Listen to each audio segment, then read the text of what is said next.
I'm grieving. I'm absolutely grieving. It sucks. So, will my icon go on? Of course not. This is me having my icon on. Hi. My features don't like to work for me ever at any time. You know what I'm going to do is share the video. The more the merrier. Hang on, I'll be right back. I'm sharing it, so I'm going to spiral. I'll keep my hand there. I'm coming right back. Hold on. So, you want to gossip a little bit? I'm all for a little bit gossiping. All right, I got a headache. It's a sinus headache. I think it's from the snow, but also I've had trouble eating because I'm grieving. So I'll leave it there. I know I don't have any makeup on. I look wretched. It's okay. I'm not here to impress anybody anyway.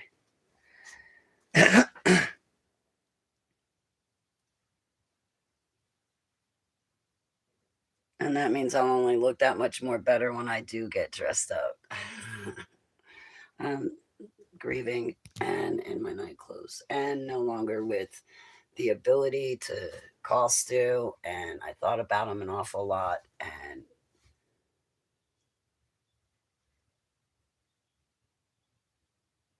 this is going to hurt me for years. I cannot enjoy the success of my book because I'm grieving over Stu, because I would have been at his house right now, hanging out with him with my book being done. And now he's not here. And I also finished my book a week late. If I finished it on time, I may have had an opportunity to call him sooner, but I thought about him all the time and constantly. Now he's dead.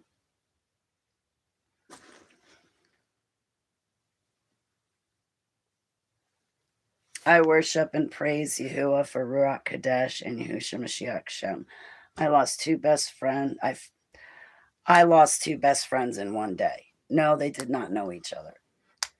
I found out about one best friend dying, so I ran to another best friend, and that's when I found out my other best friend was dead. So, if this is a testing from Beelzebub, I'm not budging from Yahusha, my golden bow. I love him now more than ever, and I need him now more than ever to get through this grief, because it's,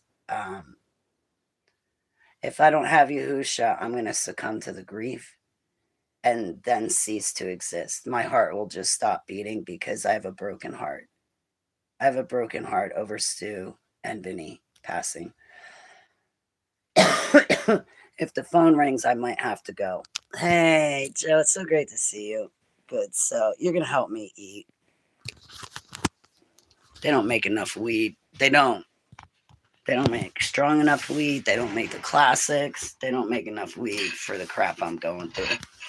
But I'll tell you what, it was only medicinal cannabis that helped me to deprogram from MK Ultra. Without that, I would have still been under the MK Ultra hypnosis, because it was the cannabis that broke down the MK Ultra programming and the MK Ultra hypnosis. So what time is it? 9. Can somebody let me know when it's 10? Can somebody let me know in 20 minutes that the hour's up? And so I reached out. I did some work this morning. I only did a little bit of doom scrolling. You know what that scrolling is? Watching the news, trying to find out what's going on in the world. It's all doom. So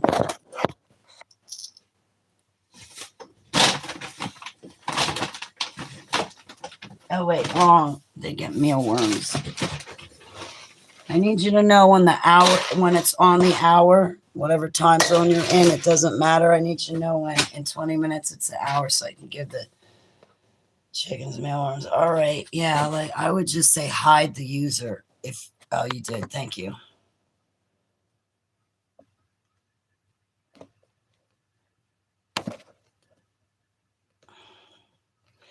Yeah, why do I have that many viewers? I mean, I've had viewers before. Like, I've had a lot of viewers in the chat before, but I'm just not expecting it. Listen, I'm not expecting, like, should only be like 10 of us. That's what I'm used to. Anyway. Nah, you're getting blocked. Get out of my chat room.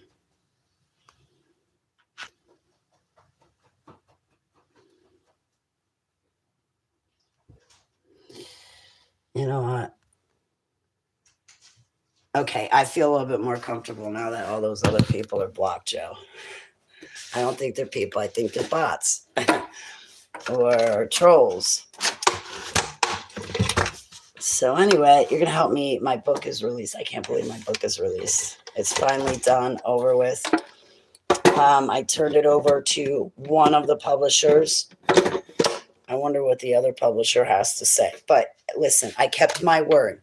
I said live in front of 4.3 million people that I was going to give my book away for free for the public to read. And then after I was done with Mr. Wells and Caravan to Midnight, the next day I woke up with cold feet and I'm like, I'm not giving my work away for free. No way.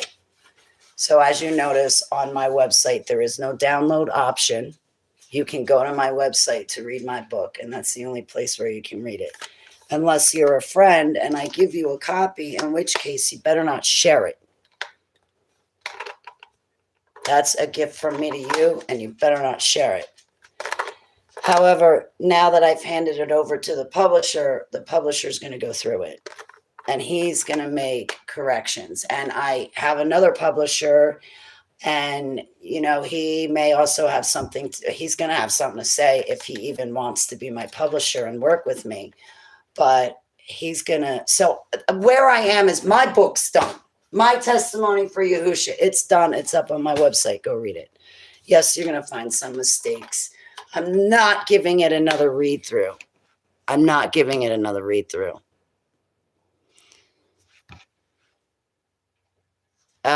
Kids in a Cage. It's titled Kids in a Cage. You want to know what it's like to be trafficked? Go read it.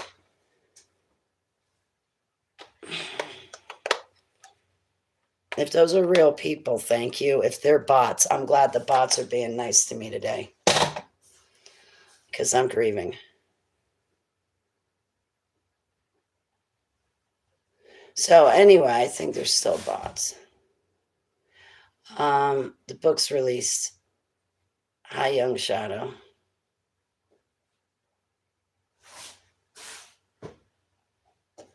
All right, so I really don't know. But anyway, I came here to talk. So anyway, Joe and my other friends, if you're really my friends, go read the book, hollybaglio.com. Click on Kids in a Cage. Make sure you click on testimonial drawings and go through all of those tabs, because that also contains my testimony. It's part of the testimonial drawings are go with my written book. It used to be for every written page, I had 125 written pages, and then I had 125 drawings. It used to be that on the third edition. But you guys never saw, well, yeah, you guys did see the third edition. I put it up on my website. Some of you guys got the third edition. That third edition is outdated. It's outdated. Thank you very much. I used to have a hat collection.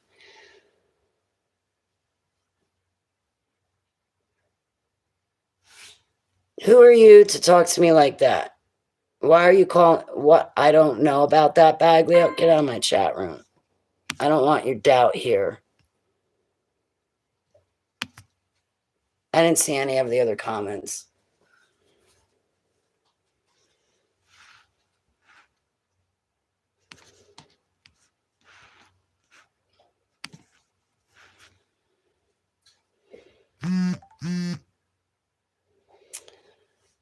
So this is the fourth edition. So I'm done with my testimony. I'm not going to work on it anymore. Like, what's going to happen is yeah,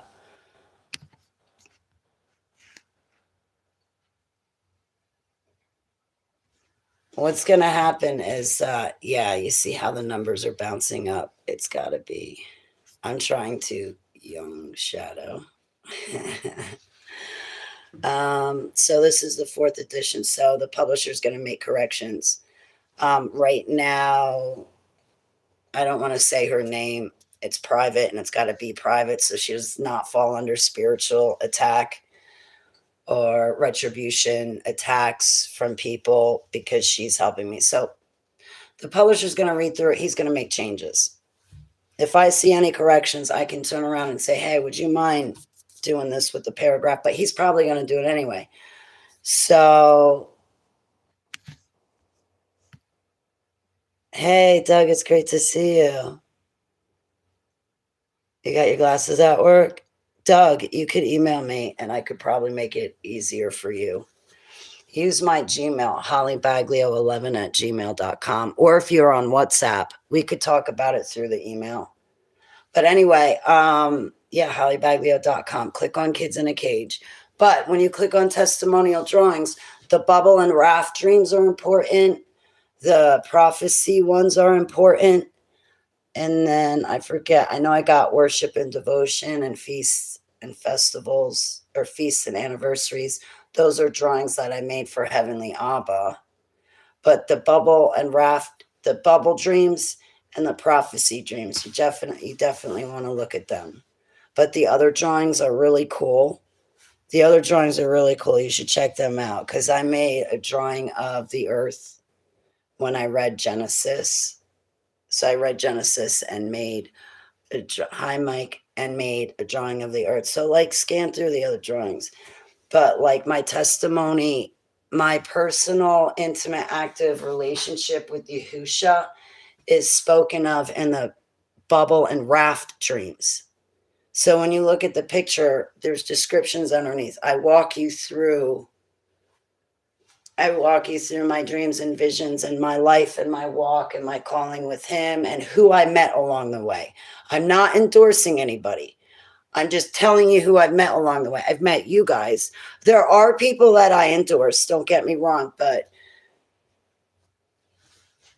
go read the book. It's up. So the publisher will probably make corrections and then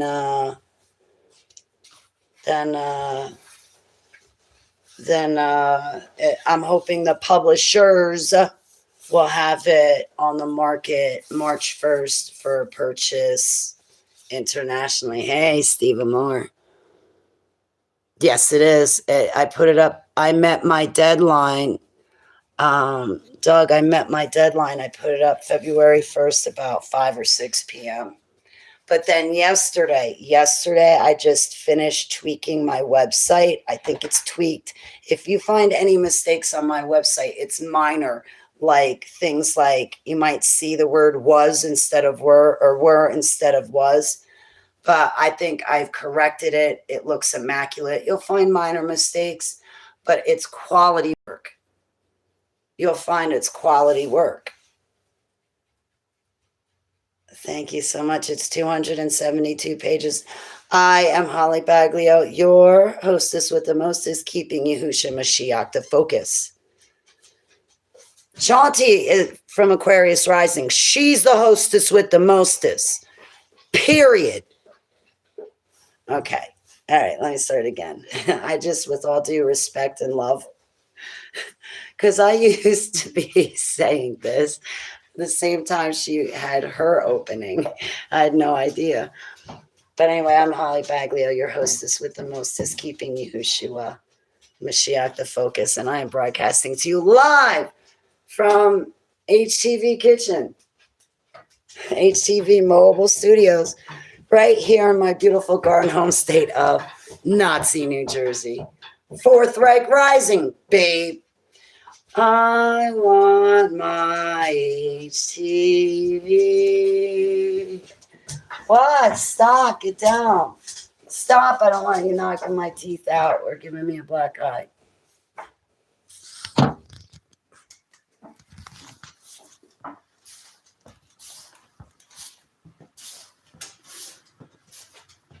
Hey, it's for FJM. It's great to see you.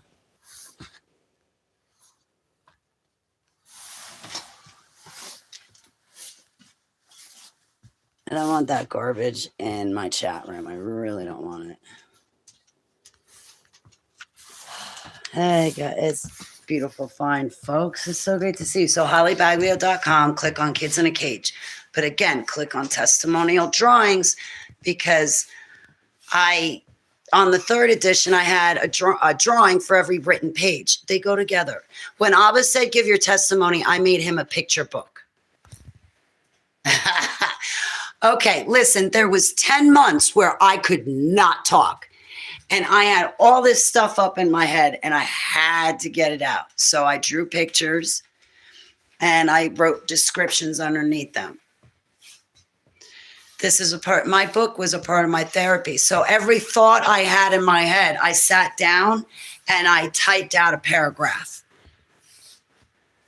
Oh, the secret space program. Oh, Buckingham Palace Dungeons. Oh, the commercial airliner. Oh, they came into my house to get me. So whatever thought I had, I sat down and I wrote out that thought. Now, in privacy, I have the names that go with those people that I don't tell you in my book. Are you kidding me? There'd be black helicopters shooting down bigger bullets than supposedly shot Charlie Kirk. I mean, if you're going to fake a death, can you at least get like the caliber of bullet correct? Come on now. And I was so suspicious. I'm like, that's weird why they got the trunk up. Like, I'm suspect of that trunk, the door being up. It was all faked. He's alive. Plus, Heavenly Abba said, Charlie's not dead. Yahuwah told me that. Stephen Moore. Yeah, I'm trying to. Hi, Zach. How are you? You had to push a button to say hi, so I don't think bots can do that yet. I don't know. Forgive me. I get trolled so much. Really? I look cold? That's because I don't have any cushion for the pushing.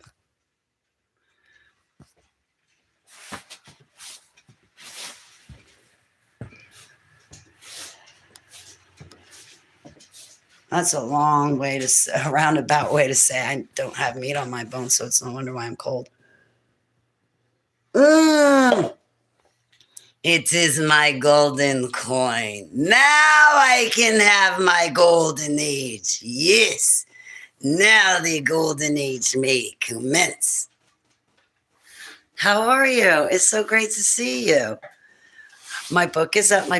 If you email me, I'll send you a copy. That way you don't have to go to my website. But I'm still going to make you go to my website because even if I send you a copy,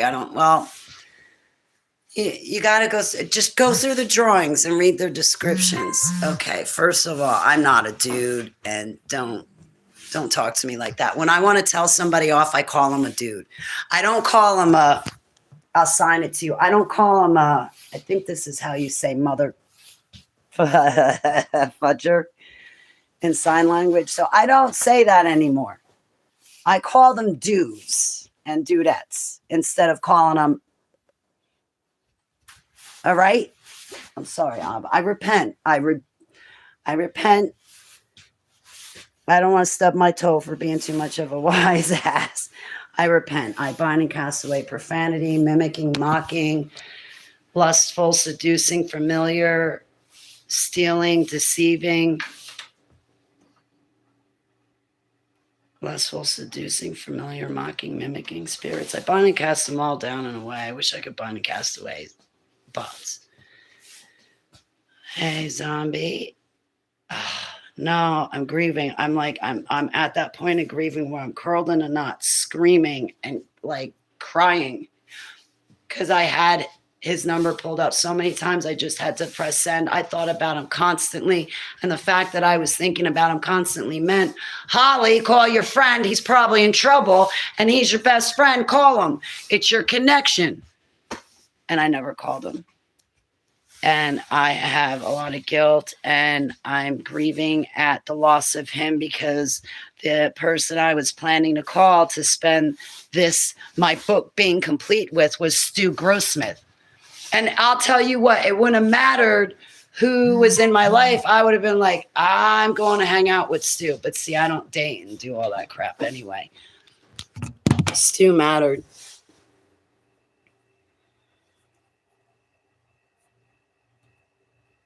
Thank you for saying I'm grounded and you love the hat. Yeah, it's the blood of all the demons I've been crunching in Yahusha Shem Selah.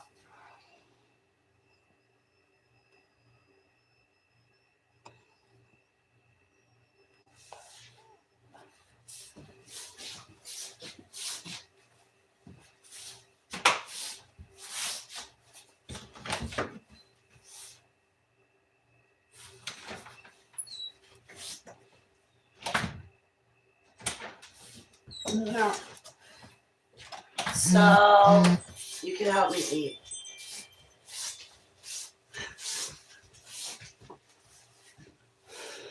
Help me. I'm starving. I'm having trouble.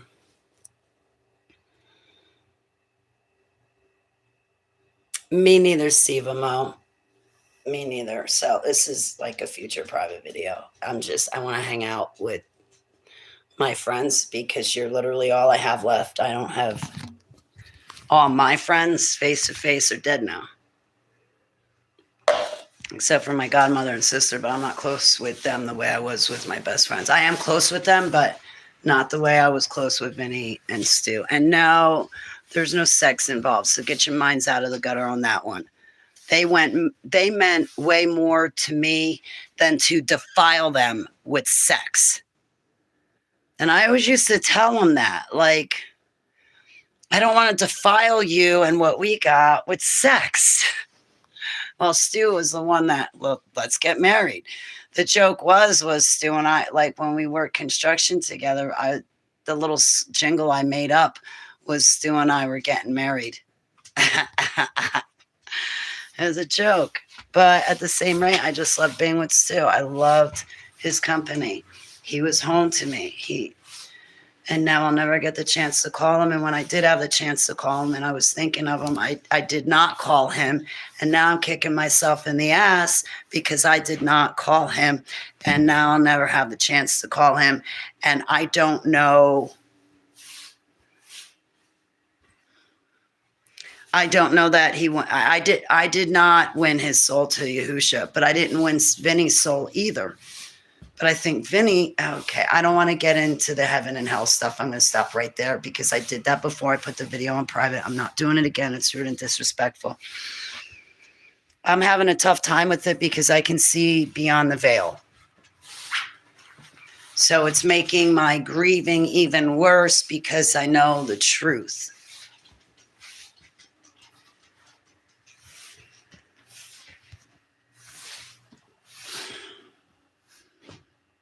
What do you mean, Princess One? I just haven't hung it up. It's not my house. I can't use tacks. I can use those sticky things, but those sticky things rip apart walls. But absolutely. I'm still living out of a box because I have to buy, don't look at my laundry. I have to buy another pair of these shelves and they're like $80. But they're heavy duty and wide and they're like 12 inches deep and I can put a lot on it. So I'm living out of a box, but yeah, I got all my stuff. Hang on a second. I got my paintings from Dawn. That's from Sean. I got that picture, my family photo, but I need to update a family photo. I got that picture with Abba's tar on my head, and I got your photo. Yes, I do. I just don't have it up, but I have it. Who is not moved by the world, for my Alua is with me, goes before me. I do not fear because I'm his weight. That makes sense now. I am the daughter of the king who is not moved by the world, for my Alua is with me and goes before me. I do not fear because I am his. Got that right.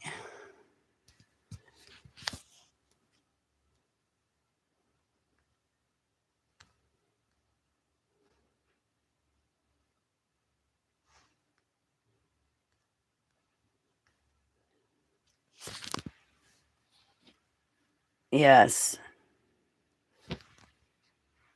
I Palal to make it to the end of the 7-year tribulation to see his return. I was trafficked through the dumbs. I'm a created human. I think I got a good shot at making it to the end of the 7-year tribulation.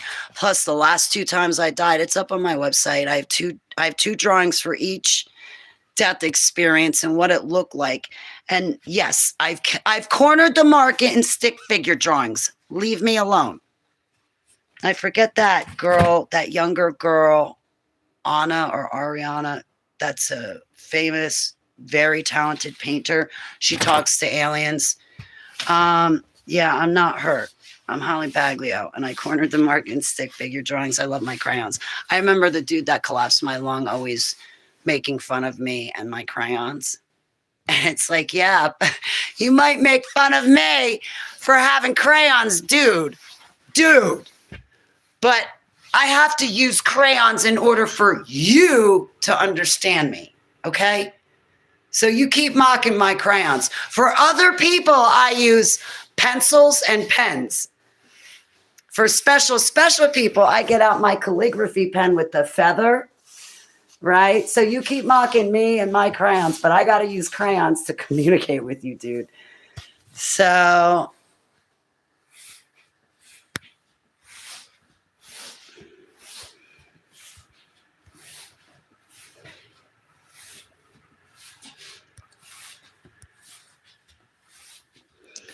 they always seem to come in threes. And at this point, I think everybody coming in, if I don't recognize them, listen, I'm going to say right off the bat, if I incorrectly block someone, please send me an email with the link to your YouTube site, and I will take you off block and give you a public apology if you are a person trying to talk to me and I mistake you for a bot or a troll. So far, after months and turning into years of me saying that, I have not received one email yet.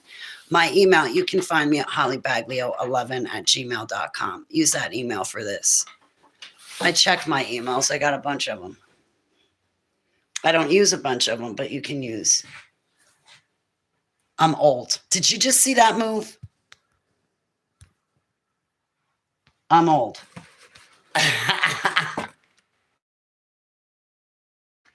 You know what? That is not a sign of being old, because I'm in like grammar school and high school trying to turn the pages of a book and you can't get grip. So that's not a sign of old age. That's just a sign of I can't get a grip. I can't get a grip. Yeah, getting a grip has been a real difficult one for me too. Yeah, denial. It's so much easier in denial, but I do not like it. I struggle with doubt. That's what always gets me, is doubt. I miss Stu so much. That's all I'm thinking about in my head. Stu. Oh, that's right. You're trying to help me eat. I go right back outside to give the chickens treaties. You want to like get that over with, and then I can take off my snow pants and you can have them eat. So I contacted 2 people about an interview today. Yes, I did. 2 people, 2 channels. No, I'm not telling you who they are, because trolls have written to people and said, don't interview Holly. And they've like made bad videos about me and sent them to the interviewer. I'm not going through that crap. No. You can find out who's interviewing me when they're interviewing me. Nope. But I got 2 interviews coming up that I know. No, I stand corrected. 3. At least 3. One could be in person, but because of financial reasons, I'm not going to be able to be there in person. I would need a sponsor. And anyway, so, but I've got 3 interviews that I'm really looking forward to. I really hope these people like my book and like my drawings. Oh my goodness.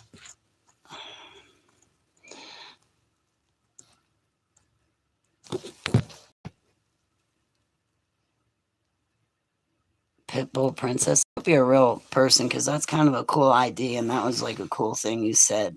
I love to England, UK. Not Ryan. I wish it was Sean Ryan. I wrote to him. I think I got his producer's information. I wrote to Sean Ryan's producer, but I have not heard back. My book never came out. Well, my book was out in November, but then I took it down because I was not going to give it away for free. But then I went back through it, made more adjustments, and now the book is 272 pages. And I have 2 publishers that I'm hoping want to publish my book and have it internationally, like available internationally. So I'm really looking forward to that. I'm so glad you guys are here. I wish it was Sean Ryan. Are you kidding me? Oh, Golden Coin, you got to tell me how I can get in touch with you. So if I ever did land Sean Ryan, I could be my Golden Coin. Guess what? Guess what? But I would not say it publicly, but I'd tell you privately. But you'd have to keep your mouth shut. You got to email me. And I also have to remember to check, the person that I use. It's GoDaddy. Apparently, you can contact me through my website. If I happen to be online at the time you're online and you use that little round thing that pops up on my website, we could chat back. I should usually make myself available online so we could do that and chat back and forth. But so far, I'm going to say this. Allegedly, I hate that word because I feel like it has made my testimony weaker in some manner, but it has not. I need to watch what I say. So that word allegedly is going to become my best friend next to the block button. So allegedly, Max Spears' ex-girlfriend, whose name I won't say, but her initials are SRA.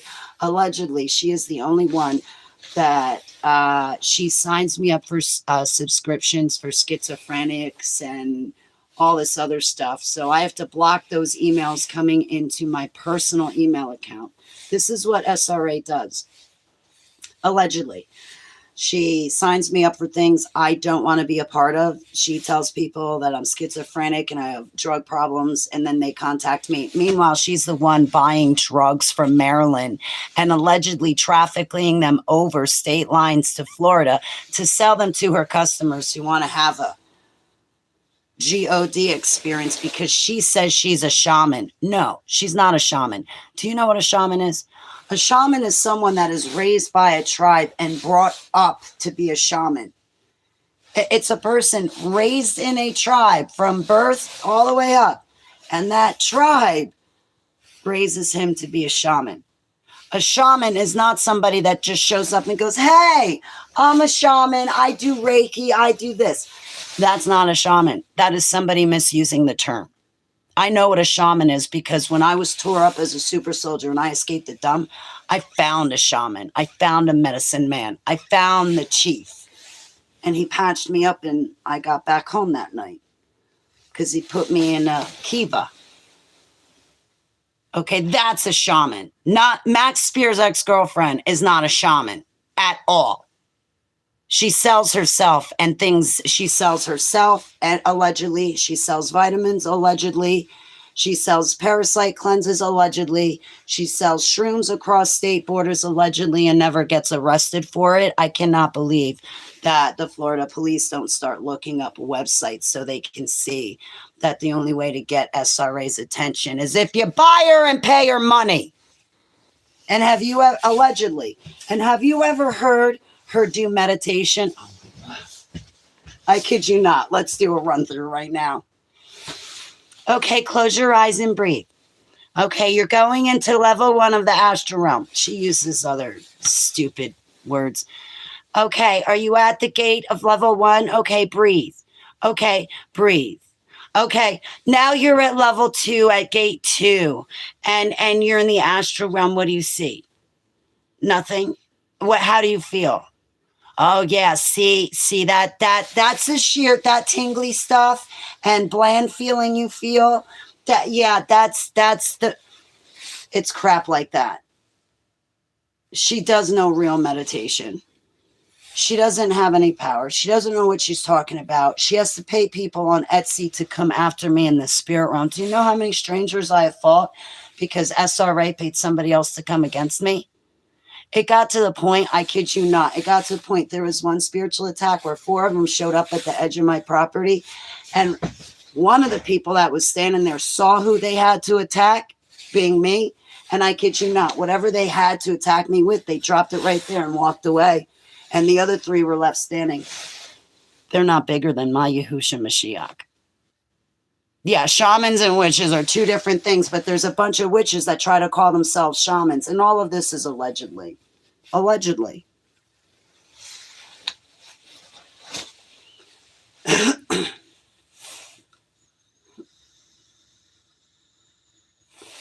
So, allegedly she's retiring because she's a philanthropist now.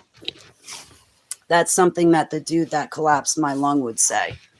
Are you him?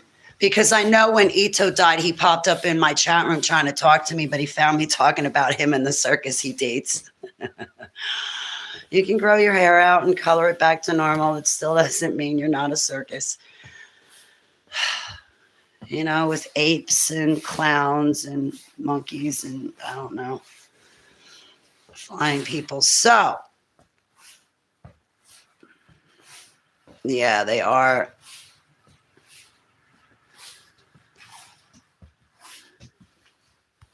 I don't like fans just as much as I don't like trolls. Get out of here. No, fans and trolls can both go away. I'm not looking for fans. I had to deal with fans in Germantown, Maryland. I'm not interested.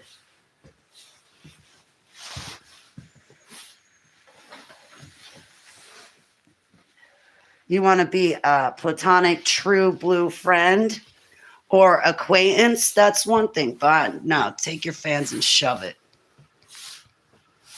Good. Get out of here. Shove it. I don't want you. You're not welcome here. And take all your bots with you.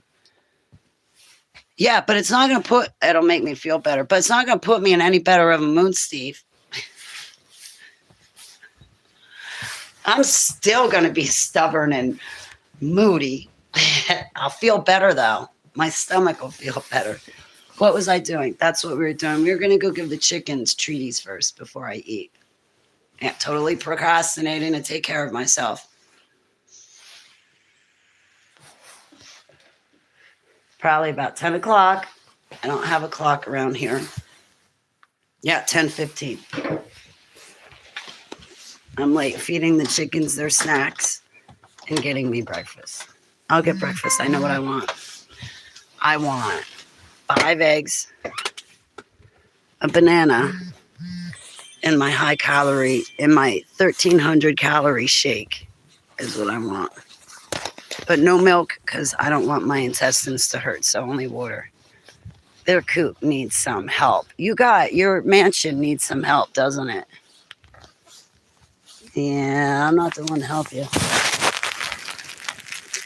Hang on, I'll let you see the chickens in a minute.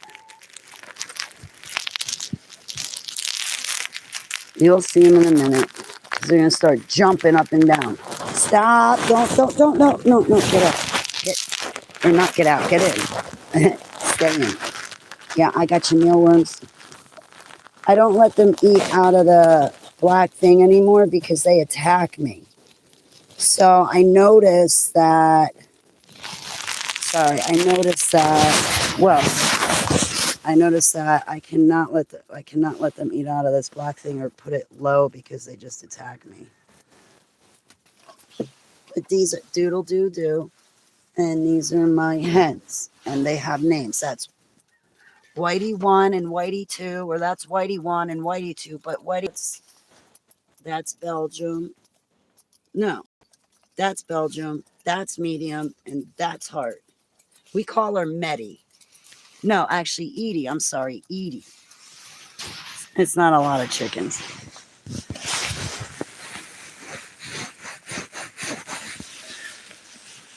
All right, so I'm going to be back to give you more food in a couple hours, okay? I love you, babies. Yahushua, please protect my chickens. And rooster.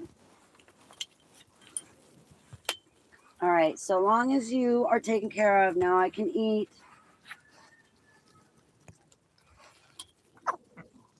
Don't beat each other up.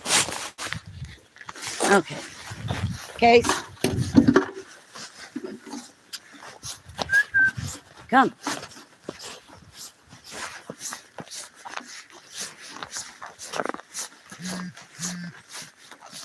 You got your nose in something in the snow. Oh. Lock that door, always.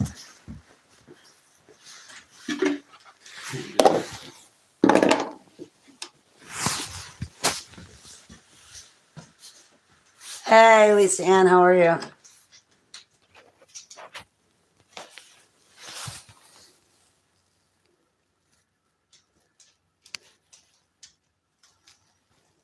All right, just because the trolls get so bad, if it's a friend, I gotta turn you blue. Thank you. It's not mine. But I treat her like she follows me around. She's my shadow during the day. There is not anything I cannot do without this dog being there for. When the homeowner gets home, I'm like so happy. But then, you know, he spends time with her. But then, like when she comes out of his room, where does she go? Straight to mine. She is a pretty dog. Yeah. Yeah, I call her long legs. She gained some weight. Yeah, because you're always stealing the cat food. I'm feeding you and the cat. I don't like it. Yeah, I wish you would stop jumping like that because I'm so scared you're going to knock out my teeth. Oh. She's starting to expect treaties and stuff. Get down. We talked about this yesterday. You sit and you stay.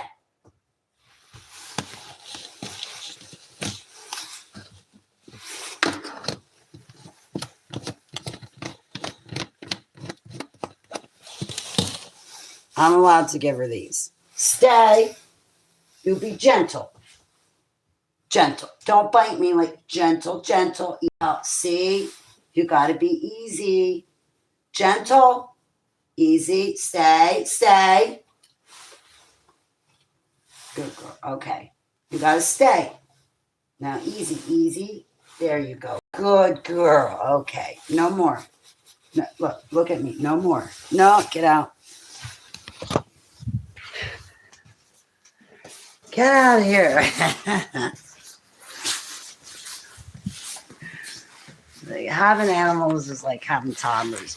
Keeper, my dog was smart. She was a smart dog. Dogs and all animals are smart.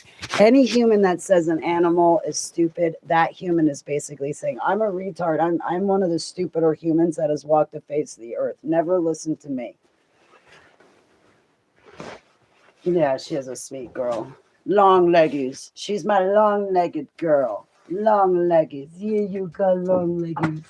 You got long leggies.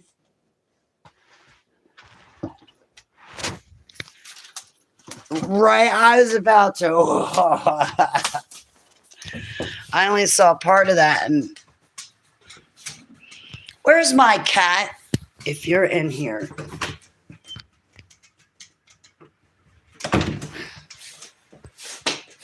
Cat. Oh, there you are.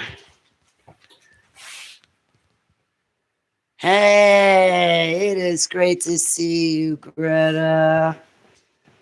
Great to see you.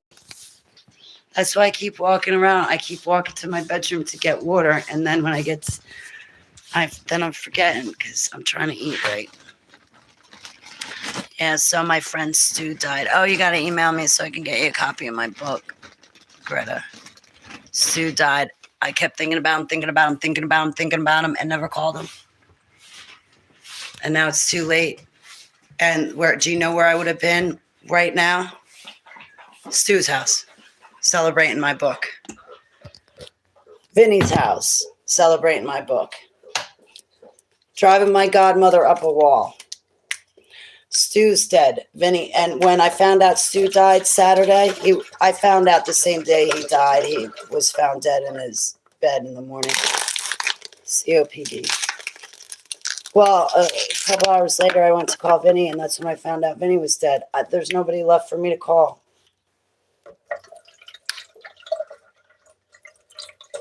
I'm devastated. It feels like Grandma died all over again, Greta. feels like Grandma Dido. I can't believe I'm standing here like this. You know what? If I had my pints, I'd probably be bawling right now.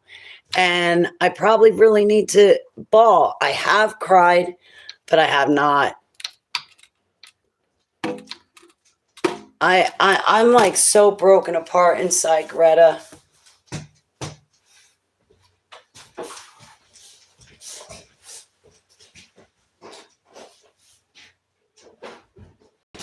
I can't. This is like when my lung got. This is terrible. It's terrible. When I thought I was going to lose my life in the hospital because they put me in the tube and I went into a fit and I couldn't breathe. I was in that wheelchair going, Abba, I'm going to die right now. And I repent for my sins. And I did not learn my lesson. And here I am back in the world. And this is absolutely everything I did not want. And that's the reason why I live secluded and reclusive, is because I don't want to live in the world, because I know it's going to land me in hell. I've already died. I died March 2007. And I landed in hell because I never lived for Heavenly Abba. He's more than a belief. When you meet him, he becomes a lifestyle, because you and him are together constantly. Once you meet him, you don't want to go anywhere else. And then you start to see the truth around you. I'm not talking about church and religion and doctrines and denominations. I'm talking about a true relationship with your creator, who was born on earth. No other Alua ever did that for you. He's one of a kind. He was born on earth. He lived like you and I. Then they literally used him as a living sacrifice and murdered him. I was left as a living sacrifice. When you read my autobiography, and I get to the part where I'm talking about being left as a living sacrifice, and allegedly, I think it was Epstein's ranch. And that temple on his island looks so familiar. Do you know that movie? I think it was not George Clooney, the other one, Mel Gibson, and no, not that one, Julia Roberts. I don't remember. Was it Conspiracy Theory? Anyway, Mel Gibson, he was choppy when he talked. He couldn't get out a sentence. Okay, my memories are like that. So Yahusha that's our creator in human form, and they sacrificed him and he died and he went to hell. And then 3 days later, when he came back to life, this is what a lot of pulpits do not highlight, including myself. When he came back to life, he brought thousands of people back to life with him.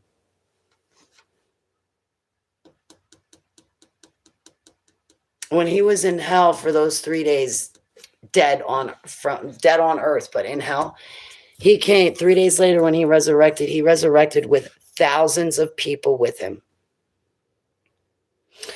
When he returns after the 7-year tribulation, where we're fighting the beast of the sea and the beast of the land, there's 2 battles. There's that 7-year tribulation we're facing. At the end, he returns. When he returns on the cloud, the saints are not with him. When he's that 5th rider on a white horse, it's him and his angelic army. Again, the saints are not with him. Do not listen to the teachings of Dean Odell and L.R. Marzulli. They are incorrect.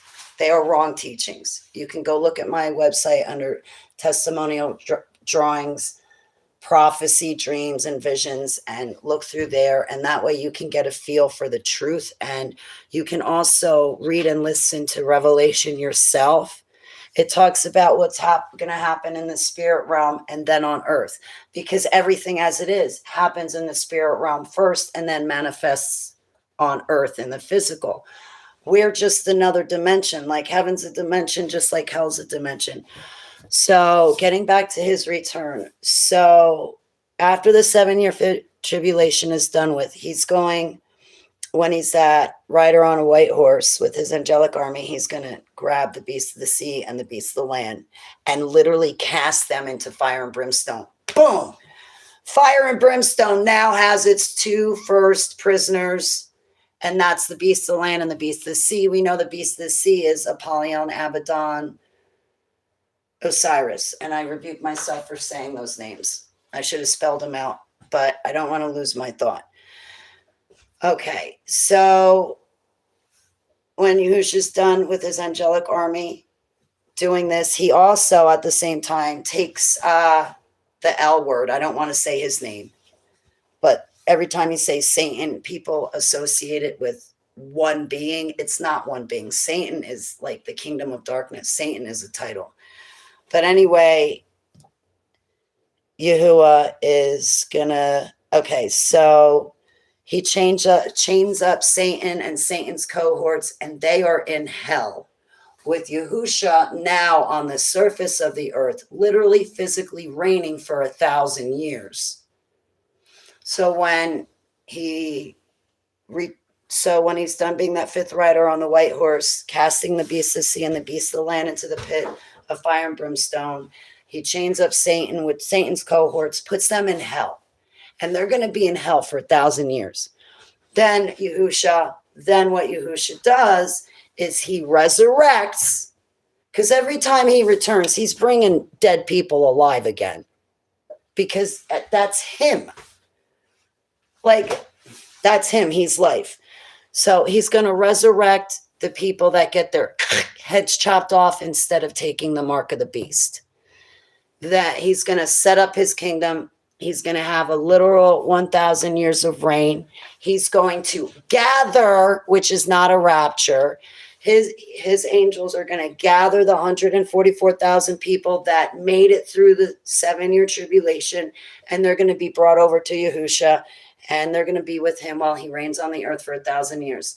Satan's going to break free from his chains, right? He's going to be in hell with his buddies for about 1,000 years. He's going to break free from his chains. He's going to start shite all over again with Yahusha, and that's when we have the final battle of Yahusha and that one entity, and I don't want to say that entity's name, and it's going to be Yahusha, our Savior, and this entity facing off, and that's when real true fire will rain down from the sky, annihilate Satan, get rid of him. He's going to then be cast into the pit of fire and brimstone, where the beast of the sea and the beast of the land have been sitting for 1,000 years. He's going to be their third visitor. Then Yahushua is going to resurrect everyone and everything that's ever died. Everybody from hell, everybody from the sea, everybody, that's everyone and everything. Fallen entities, things that died a long time ago that you wanted to stay dead. Everyone and everything is going to be resurrected again. Then we have Judgment Day. The sheep go to Yahusha's right hand. The others then go to where they gave their allegiance and worship. The fence sitters get spat out of Heavenly Abba's mouth. You know, the people with doubt, the fence sitting, the people that say they love him but celebrate Christmas, Easter, birthdays, people that wake up on Saturday mornings at their liquor store instead of having a day of rest with Yahuwah. You know what I mean?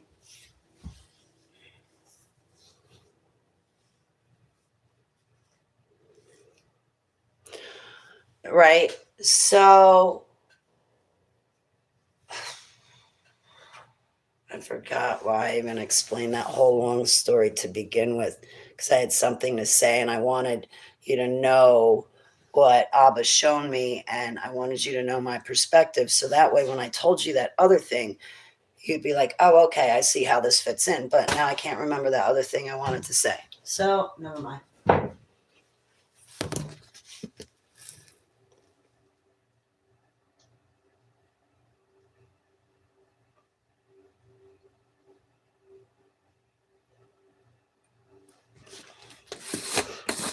I wear a little bit of makeup so I don't look sickly. And there's nothing wrong with a little bit of makeup. Now, when you start changing your appearance because of your makeup, trying to look, no.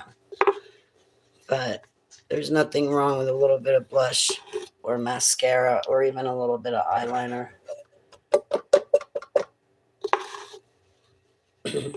There's people that go overboard on it, and that's when it's a problem. Like, I don't always wear makeup. Like, here I am on a video and I don't have anything on my face. And then there's other videos where I've tried to look healthy And when I've tried to look healthy and happy, yes, I put a little makeup on, a little bit of blush, maybe a little bit of foundation because I have bronchial asthma and allergies. So I get very pale, and a little bit of foundation and blush makes me look healthy. So I don't have to hear people go, oh, you look so sickly and pale and green. Oh, you're wearing makeup. You're a sinner. You're a whore. Meanwhile, I'm just trying to look healthy.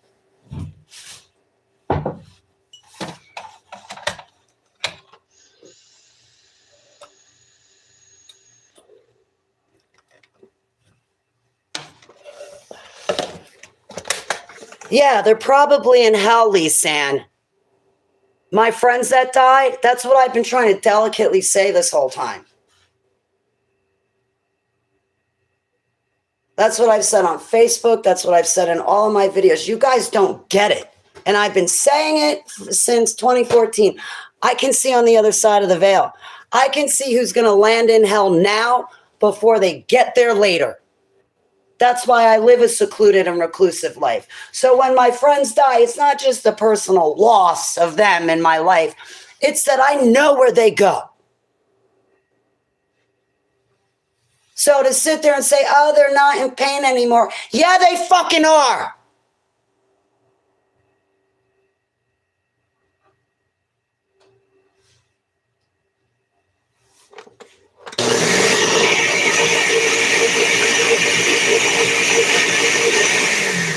Stu and Vinny are in a lot worse pain than they were on the surface of the earth.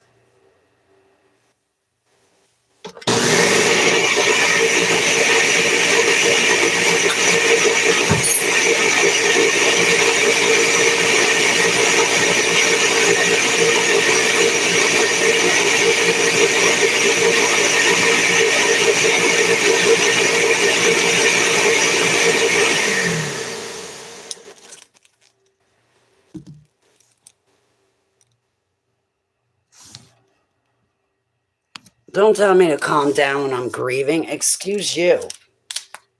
I can't stand people that say crap like that. Who are you to even tell me calm down? Yeah, Holly, don't show emotions. Don't show feelings. Bottle it up so I don't have to feel uncomfortable. And that way you can explode later like a grenade. That doesn't make any sense. This is where I come to talk. Get out of my chat room.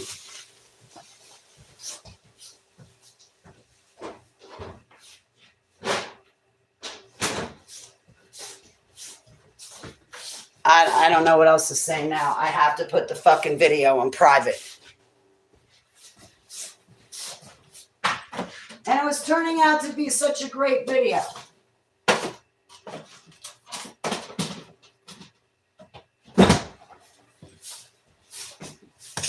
Doubters get spit out of Yahuwah's mouth.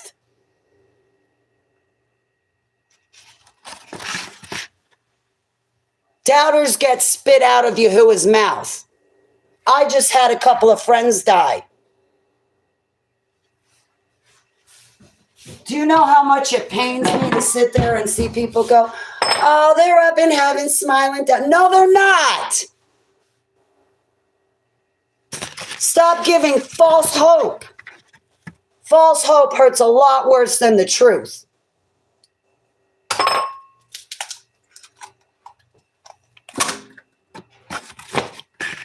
I'm grieving.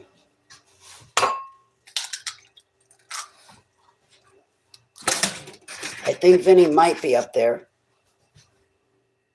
But I've been palaling my ass that Stu is with Yahusha and not where. Get out of my chat room. No, I just want you out of my chat room forever.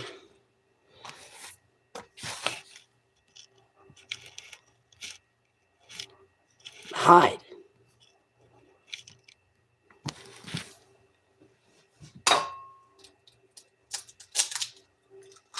You know, I've been palaling to Heavenly Abba. I've been telling him I apologize for my grief and me being selfish. And I keep telling Heavenly Abba, you know what? Your grief and your pain must be a lot worse than mine. I really, hi, Hydrahead.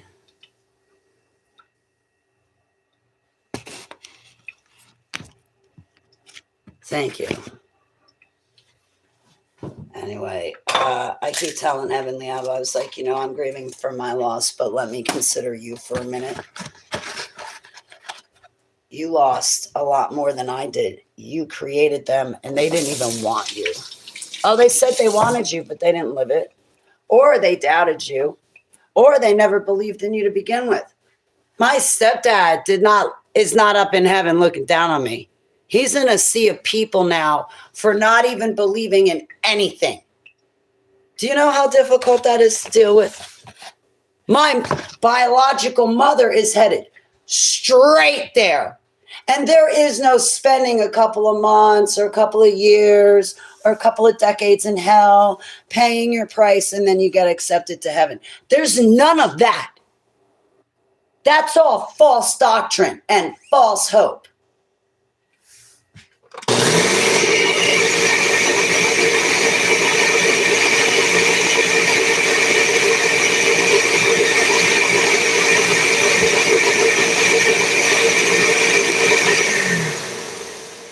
I asked Abba if I could say goodbye to my stepdad, because when he passed, there was no funeral since it was COVID.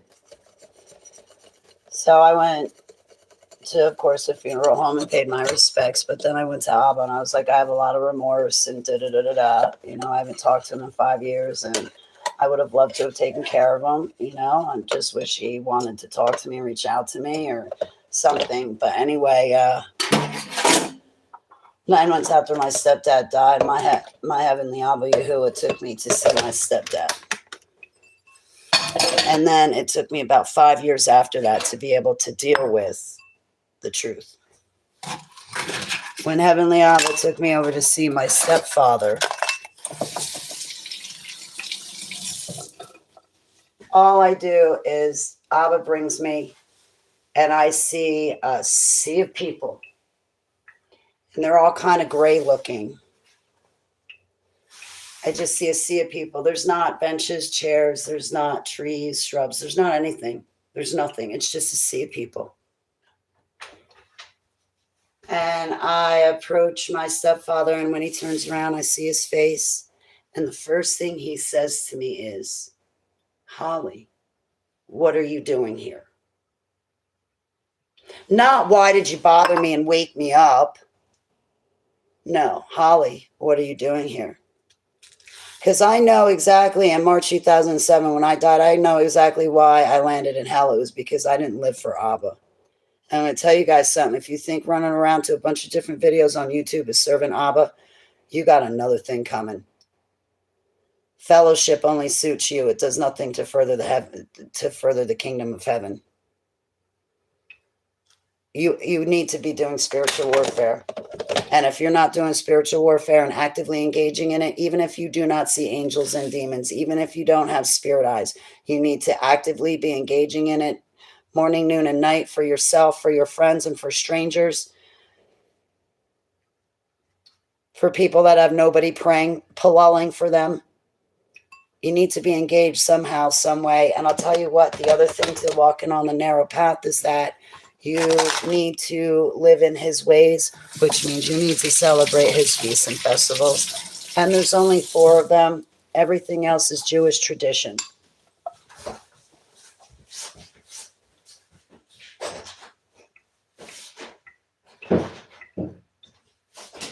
Jewish tradition does not save you, and Jewish tradition is certainly not going to save the Jews either. If I could talk about the Christians, if I can talk about the Islamics, then I can talk about the juice boxes too.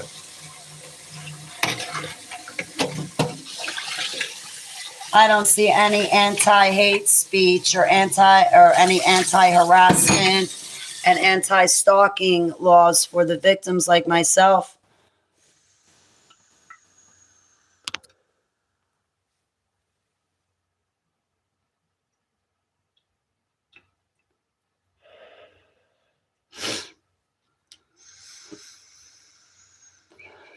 When I died, I knew why I landed there.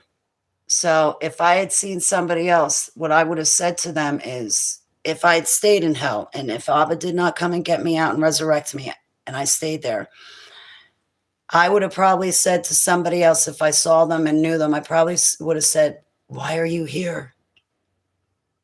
I would have thought that why are you here? Because I'm here. I'm here because I didn't live for him. I didn't do anything for him. What? I won a couple of souls. I prayed once a day. That's not living for him. That's a fence sitter. So anyway, my stepdad said to me, why are you here? I said, I love you and I have remorse. I didn't call you. And he said, your mother's not going to listen to you. Tell your sister. And then I left. I got to blend this.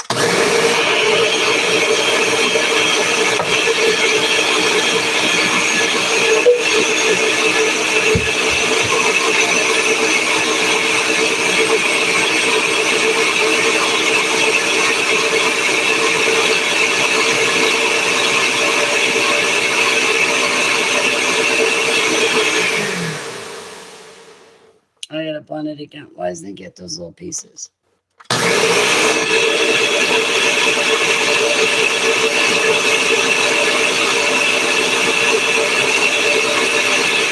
And this is all I can eat anyway. Hey, Sanaholic.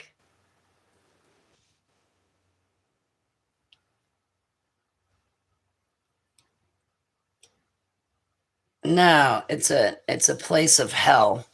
It's not a limbo place. It's a place of hell.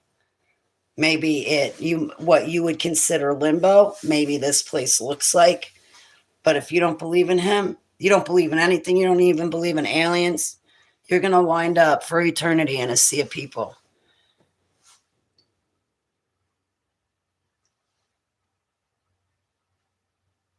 And nothing's going to be there except for you and a ton of other people that didn't believe either.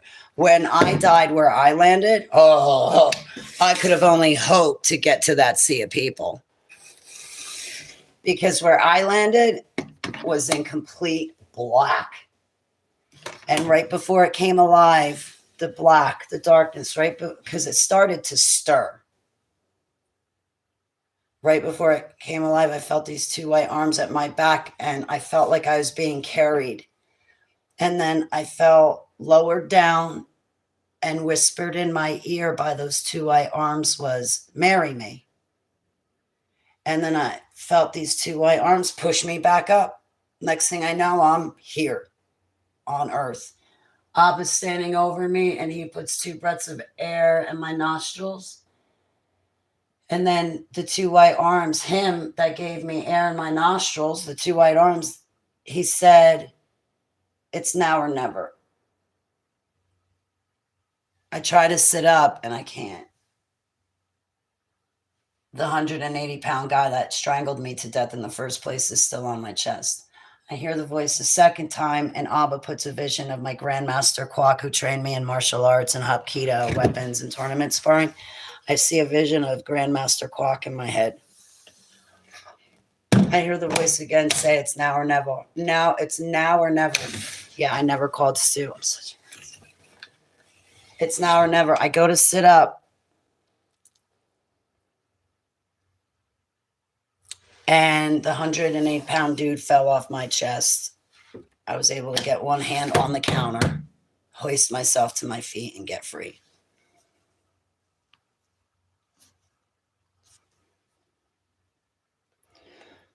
No, I'm still grieving. But thank you for asking, San Antonio. Thank you for asking, Alicia.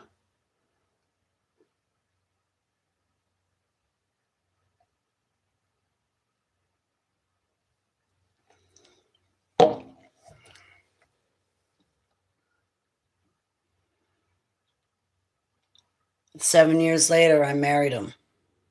7 years after that, I finally started to physically walk my talk. But it was worth those 14 years to take all that time to correct my life. I'm really worried about the people that meet Yahuwah too late and they don't have time to correct their lives.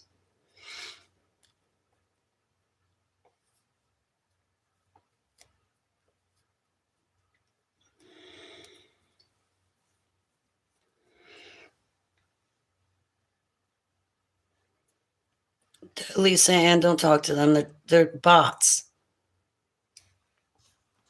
They're trolls.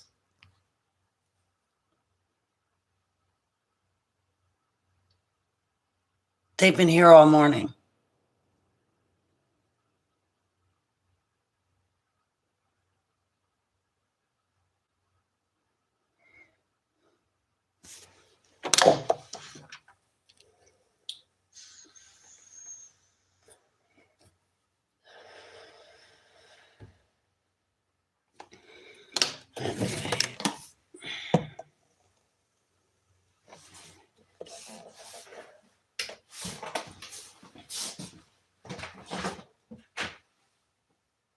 I can't put it in there. I gotta put it in something else. Damn it.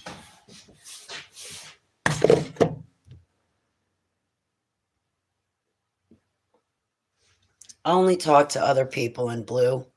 Seriously, only talk to other people in blue.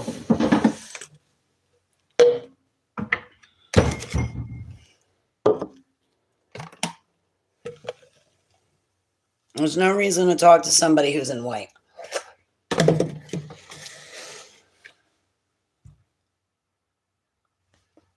Thank you. I appreciate it.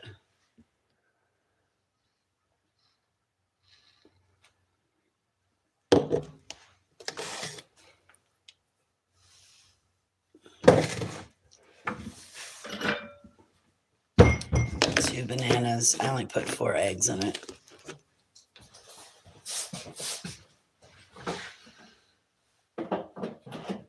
And so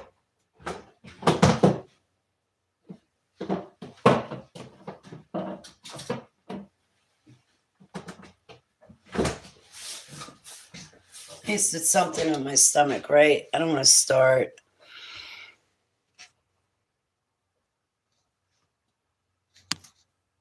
Yeah, maybe you and your blues need to go somewhere else because I think you're a bot.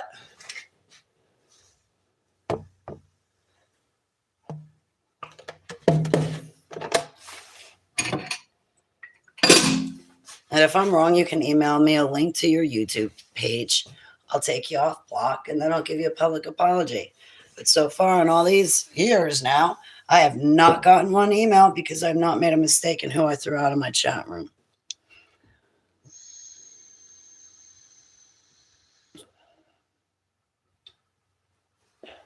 Yeah, because the trolls get so bad, I don't want to miss one of my friends. And then there's other times where the trolls aren't here. So I think what happens is somebody comes into my chat room, types in a little code, and then attaches bots to my chat room. I don't know, maybe I'm wrong, but whoever that person is, I hope they reap. I hope they reap Abba's wrath in Yahushua Shem Selah. I'm dead serious. I'm dead serious. Like, this is the last days of end times. I'm not baracking good. I've made the mistake and baracked. I'm sorry, I'm not baracking evil. I've made the mistake and baracked evil before. I'm not doing that. I'm only baracking good, and whoever is doing that is not good.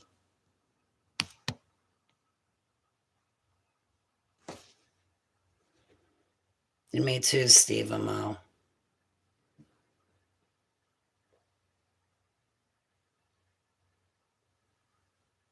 Me too. I'll be honest, it's like a full-time job. Not only eating, but I've added like taking herbs and trying to make sure my body gets what it needs. Like I've been taking moringa. And finally, I got to start in my 4th month of it. But what I want to do is I want to order the moringa powder and make my own capsules. That way I know what's in there. I started taking the moringa. I've had hair loss because of stress. I should have called Stu during those times, but I never wanted to burden him with my problems. I should have bothered him anyway, because now I don't have him to talk to. And I would have been hanging out with him right now. Now that my book's done, he would have been the first. I was planning on running straight to him. Thank you. I hope to keep handling it that way. I remember a long time ago, I used to be intimidated of the trolls. Could you imagine intimidated? Like I was scared to block people. Not anymore. I actually was scared to block people. Now it's like, you know what? I very seldom make a mistake. Block, get out. Like the other day, Rico Living was trolling me online. I never really liked Rico Living anyway on Facebook. The dumbass, oh, you're a griffer. A griffer. What's a griffer do? A griffer lies and makes money on those lies. I'm not selling anything. I just gave my book 272 pages up on the internet for free. So what money? I'm not selling anything. I'm giving my testimony like Yahuwah told me to. Giving is free. So everything I've done, 272 pages, free. And all of it is the truth. I had to take stuff out. There's stuff on my website that's not in my book. Like the prophecy about Trump, that's not in my book. That's on my website, though, and we can talk about it here anytime you want. And rage it out. Thank you. Yes, I do. I do. And when I needed to do that, I found out Vinny was dead. Now I've got nobody. I was thinking about calling up my godmother and saying, yeah, I know you had surgery and everything, but I'm coming over and I might have some wine. And I might want to sit on your porch smoking a bunch of cigarettes. And I just want to know, you don't have to hang out with me, but I just want to know when I walk inside, there's going to be somebody there to give me a hug that I know from my childhood.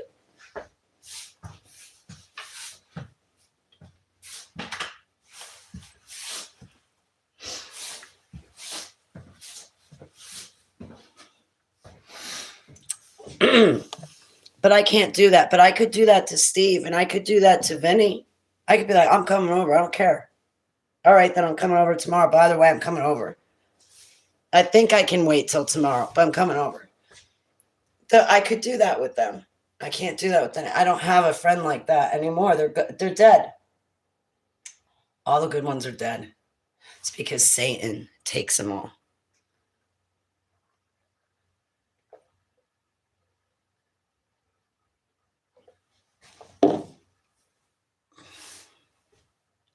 Ow.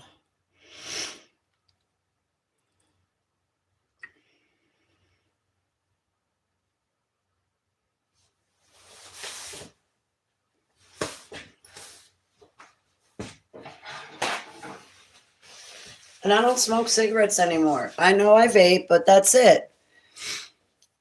All right, Steve, one more. I mean, it's 3 milligram nicotine. I would like to ultimately give this up too, but there's a big difference between vaping and a cigarette. A big difference, like 1,000 chemicals different. It's not any better. It's not any better. It's just, vaping is just as bad, but it's the best I can do, and I'm not perfect.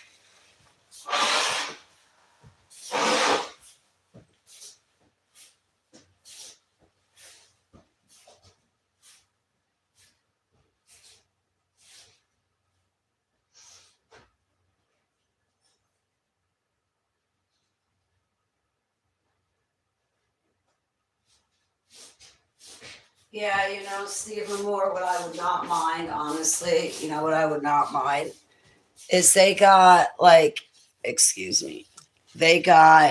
I'm mourning right now. And even in scripture, it says it's okay to have a little wine.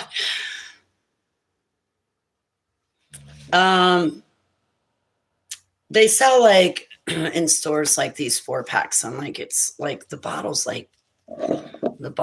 this is a tall cup, but the bottles are kind of small, and they come in a 4-pack. And if you take all 4 of those bottles and you pour them into one big thing, it would basically come out to one of those smaller bottles of wine, not the big ones, not the Holly sized ones. Johnny Depp has his mega stuff. Nuh-uh. I got my Holly pints. They're bigger than his mega pints. So anyway, but no, the smaller bottles of wine. So if you take one of those smaller bottles of wine and break it down into 4 little things. So they usually sell those things. I would not mind having like 2 of those. Take a tall glass, fill it up with ice, and then pour the wine over it, and then sit and sip on that. I wouldn't.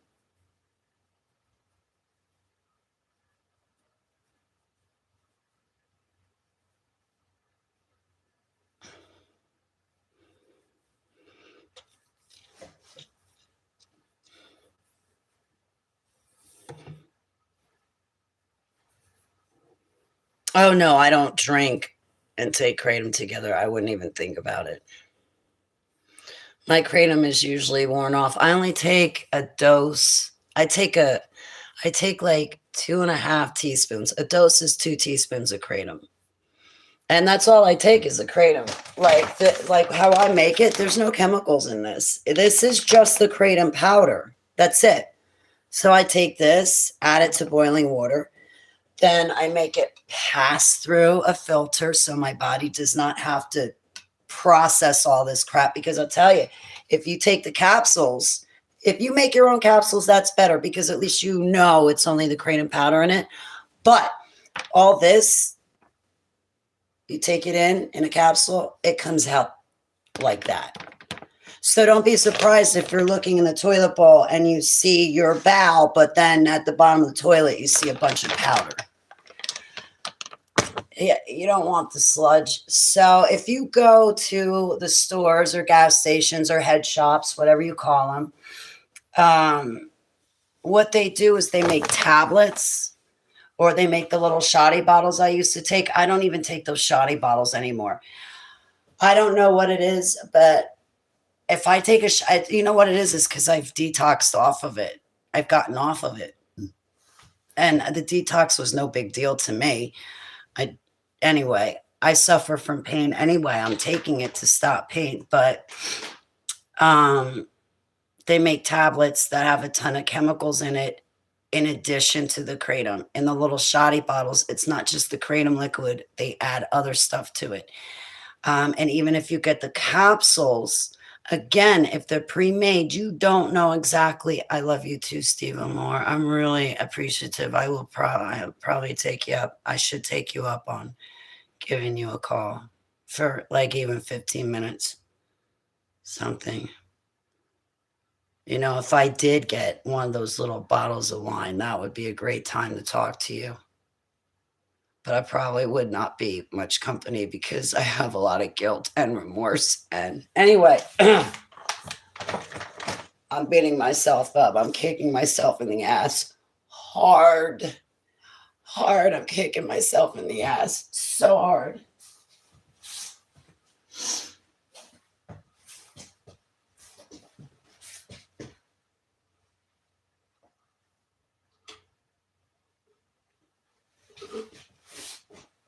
Maybe that's what I should do is but if I get one of those little things, I would have to make sure like I got some slices of pizza because if I did drink any liquor or alcohol, the first thing that's going to happen is I'm going to get hungry. I'm going to get the munchies. And then the second thing that's going to happen is once I eat, I'm going to take a very good long nap. I'm going to fall asleep instantly. But the only bad thing is when I wake up, I might have a panic attack because of the alcohol. I don't drink anymore. But like one glass of wine, I don't think is going to give me panic or completely set off my cortisone levels that I'm losing hair. I already lost all my hair as it is. But I'll probably wind up never having that glass of wine. To be honest with you, I'll never go get it.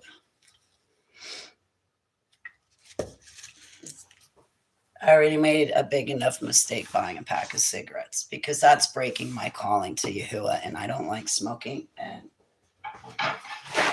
I think I did it because it was a familiar thing. And Stu was familiar. And oh, man.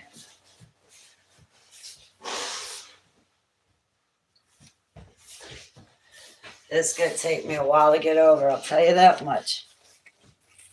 Like every time I think about when somebody calls me for an interview, do you know what the first thing that pops in my head is?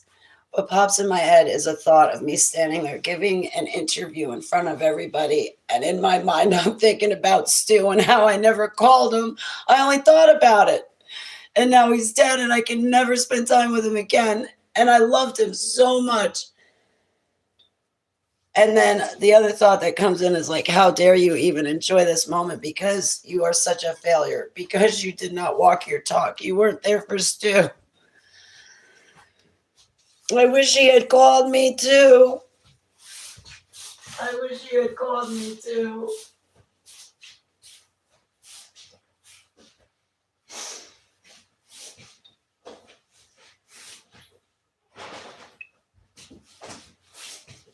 And we were not friends on Facebook. So if he put something like when he posted up about his father dying in 2022, I didn't see it because we weren't. And why weren't we? Like,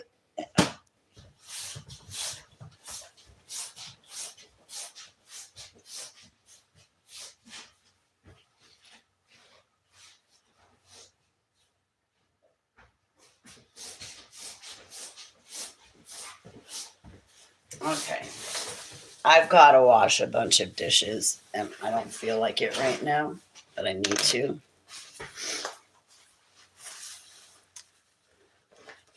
I know, and you know what it is, Golden Coin? I feel like, I mean, the way he smells, his house, like, I feel like I'm right there now.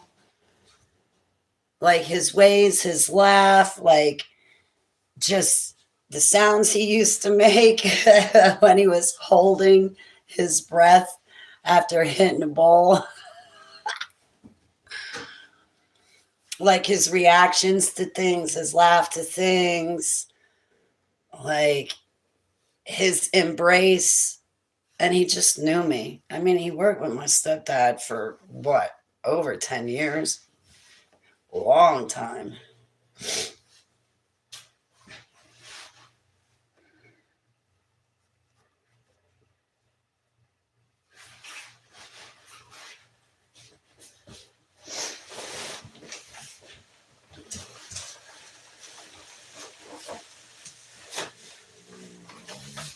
And then I noticed that when my two friends die, I get on Facebook.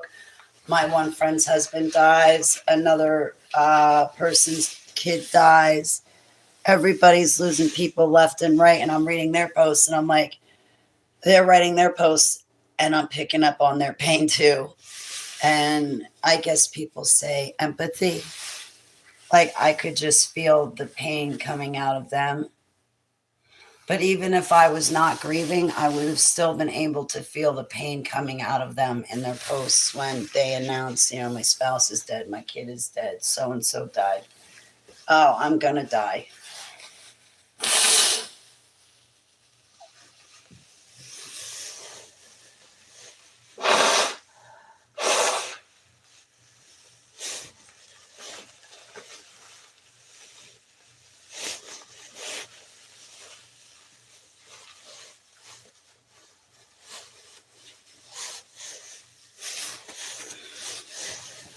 Practice, practice, practice.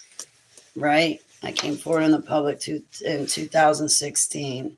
Here it is, 2026. I'd have to say, yeah, I needed those 10 years of practice, practice, practice, especially to deal with a lack of self-esteem and confidence issues. Yeah. All right, so I'm gonna go outside. Freeze my butt off and then I guess come in and wash my dishes.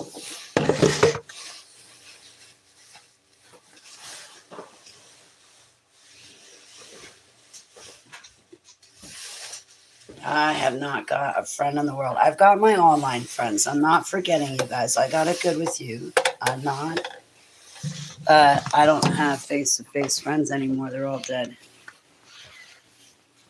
And my godmother and sister, they'd be family. And the safe house owner, that would be family. That's what I would classify as family.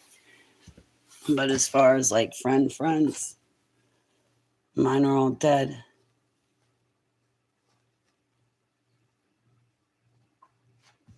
And if I want to make it through to the end of the 7-year tribulation,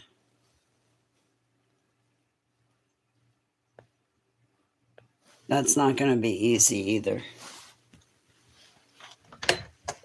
And it's not that I want to make it through. It's that I really think that Heavenly Abba answered my prayer and that I will make it to the end of the 7-year tribulation. Don't go running off. Hey. Are they, hey. Don't shoot. Don't. There's a car coming.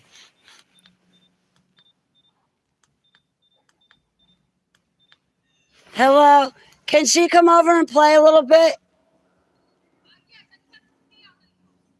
Oh, okay.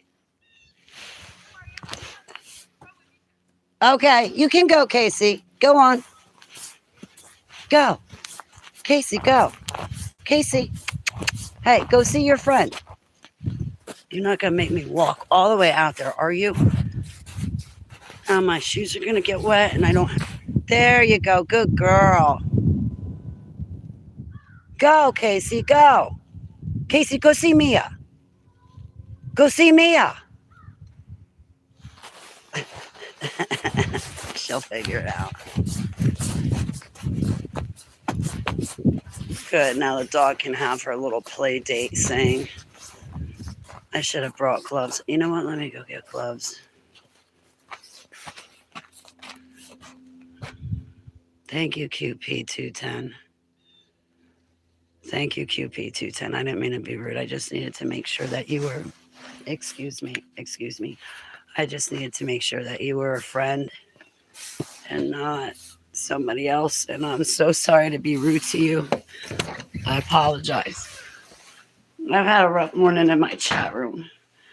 But thank you very much for your kindness. And I'm not trying to be snappy or a bitch or mood or egotistical or give any of you a hard time.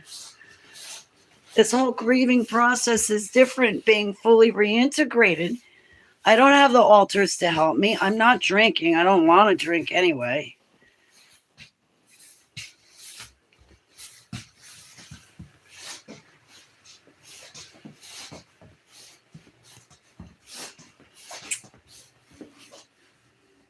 I feel bad for my friends because not all of my friends are going to make it to eternal life with Yahusha. And that's also playing a factor in my grieving process. And I could have spent the last couple of years of my friend's life with him and making those memories. So this moment would have been easier for me to deal with. And I missed the opportunity. I had his number pulled up on my cell phone. All I had to do was press send and I didn't do it. And that happened so many times. Anyway, so thank you very much. I appreciate it. Thank you, QP210. Did I say that right?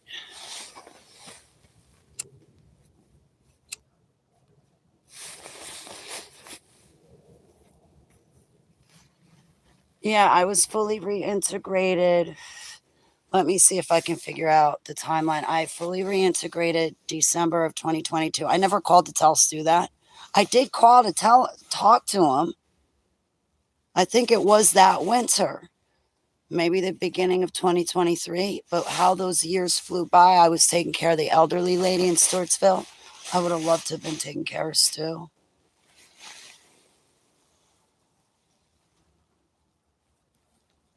Yeah, QP210. I think stuff like that we should talk about because I'm having a tough time with it right now.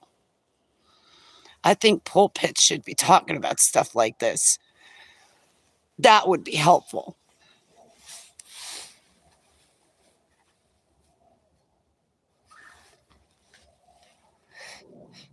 Sorry, please. It's a cigarette. I repent.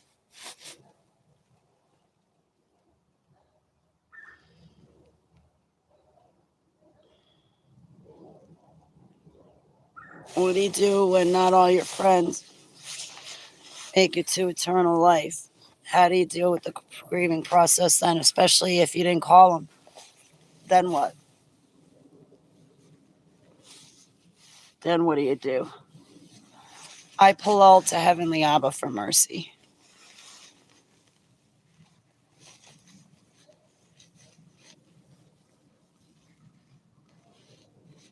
Yeah, I know. We all have personal choices. I know. I get that. No, I get that. I know that. Abba and I even discussed that. It's a personal choice. And if he didn't accept our Savior, that's it. There's only one way to Heavenly Abba, and that's through him in person and what he did at the stake at his crucifixion.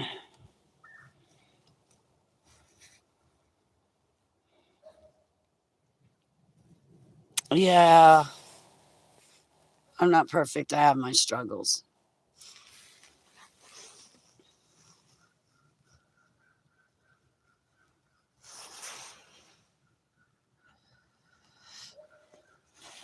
I think a long time ago, Heavenly Abba said to me, I don't expect perfection, I expect heart.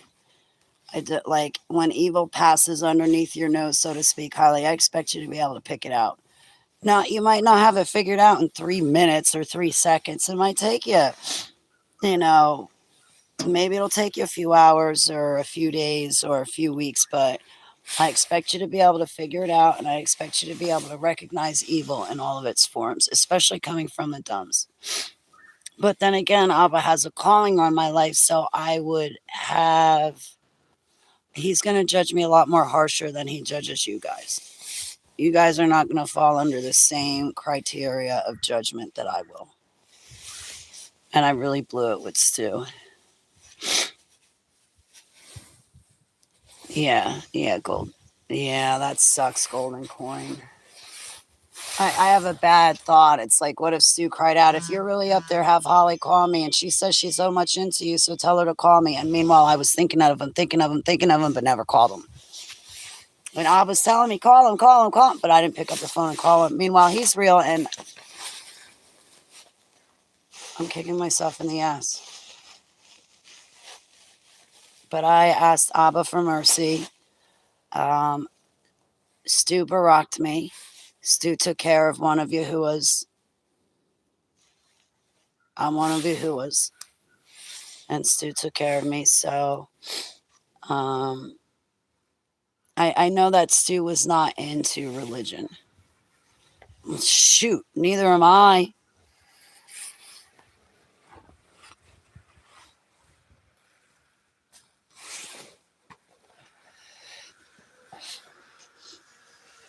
This kid has a scooter and he's zipping around on it. And like, I got snow pants. I got a ski outfit on basically. And even then, if I was on that scooter, I'd be like, I got to run in and put on like 2 more layers. Thank you, Flower. Press on. Exactly. Oh, it's freezing. I got to check the chicken's order every couple of hours and replace it because it turns to ice.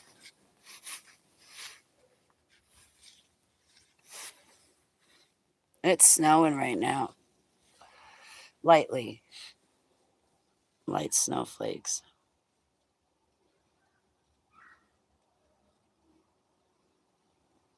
It is great to be alive. I just released my book.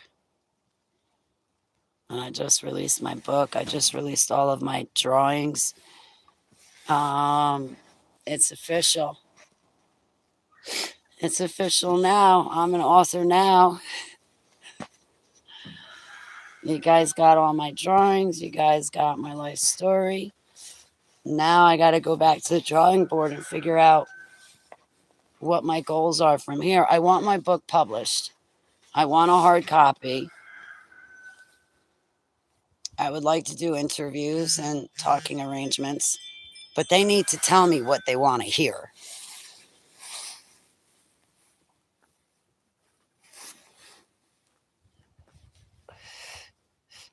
I can go in many directions with my testimony, and they have to like give me like an idea of what they want to hear. Like, do they want to hear about my experiences? Like, because if they want me to stand there and talk about why I think it was done to me, well, that only takes me about 5 minutes that only takes me 2 minutes to answer. Not even. It takes me less than 2 minutes to answer. Ordained author. I like the sound of that.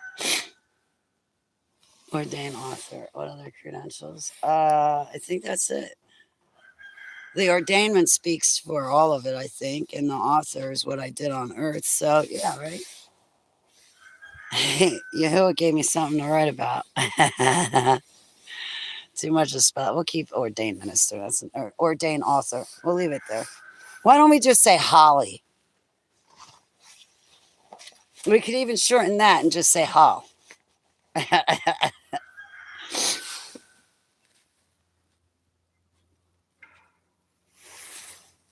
Yeah.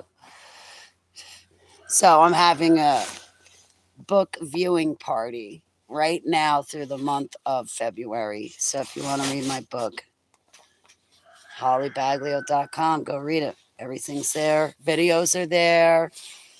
Poetry, pictures, videos. You'll get to see some of my altar. No, you won't, because I've been fully reintegrated. All the videos I have up on my website, I think all of them. Oh, except my previous videos. But anyway, whatever.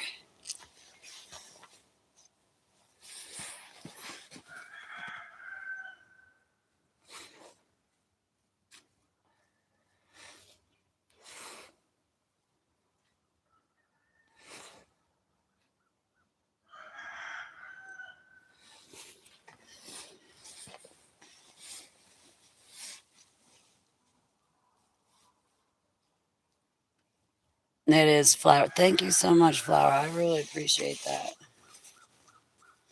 Yeah, forgiving I can forgive other people, but myself, that's a hard one. This is going to take me time, I'll be honest. This is going to take me a lot of time.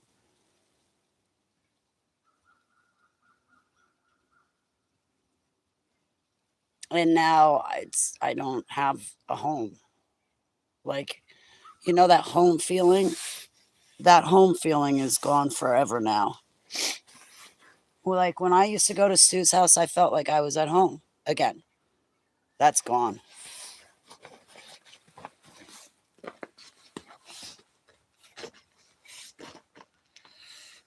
I used to have that feeling when I walked into Vinny's house too. I used to walk into his house and feel like I was walking into my Graham's house. It felt like home. Felt like home. So I'm having a book viewing party. You can read my book for free. I held up my end of I kept to my word. If you want to buy it, you'll have to go talk to the publishers about that. I'm not selling anything. They are. Like, how can you call me a griffer when I'm not even selling anything? I don't even have merchandise. Plus, if I did have merchandise, I'd only get myself in trouble.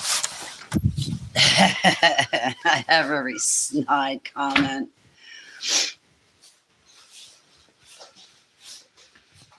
Oh, yeah, forgiveness is hard. Thank you very much for saying that. I got a drawing named Flowers. I don't remember what page. It's up on my website. It's probably under like spiritual warfare. No, it's under my bubble and raft dreams. You know what I'd like to do is take off this jacket. I said, help me take off this jacket. Heat.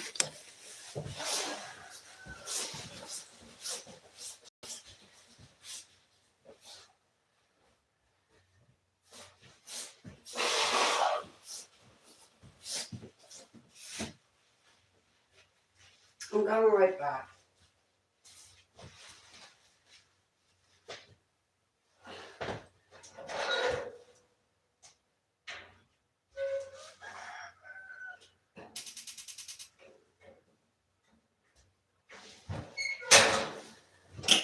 That always makes me so nervous. That always makes me so nervous, lighting up that fireplace. It's propane. I don't know, that and electricity. So, my book's released. I got 3 interviews. I don't know when they're going to take place. I'm waiting back for a schedule.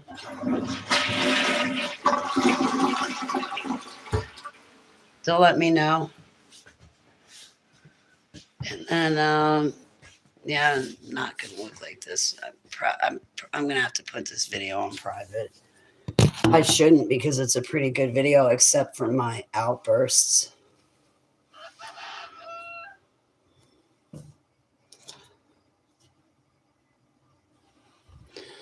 And I also got to keep an eye on the dog that's across the street. So do the dishes, talk to you, watch the dog. Are there any signs? I don't know if you can see them. Hang on.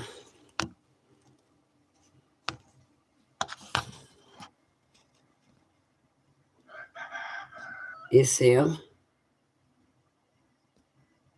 Behind the tree. They're running around like little kids. Oh, wait, maybe over here would be better. Darn it, they're behind the tree. You can see their wagging tails. Come on, get out from behind the tree. All right. We're not going to spy on the neighbor. We like the neighbor. We like the neighbors. But I always keep like a distance from everybody because I don't think people will like me with the things I've got to say and the topics I talk about. Yeah, they're having a ball together. Mayfix. It's nice to meet you, Mayfix. I really hope I didn't block like a real person. Hopefully they're nice. And if I did, they can email me and I'll fix the problem and I'll apologize. And it seems like my chat room calmed down a little bit. Yeah, so I talk about what it was like to be a super soldier, and I talk about what it's like to be reformed and redeemed by Yahusha and trying to live my life righteously and do what he wants me to do. But the thing is it's not just that he wants me to do it, but I also want to do it. So, and ultimately, I would love to help law enforcement find kidnapped kids and trafficked humans and bring them back home. But in the world we live in, where trafficking is so heavily promoted, they're not going to let me do anything. I'd probably get myself in a lot of trouble because I'd not only find the kids, but I'd find the predators that did it to them.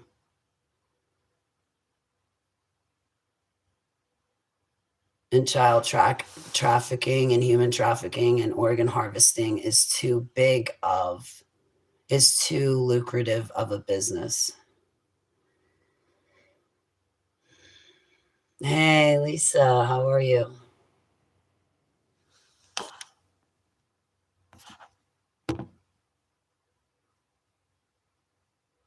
Yeah, law enforcement protects the pedophiles. They don't protect us.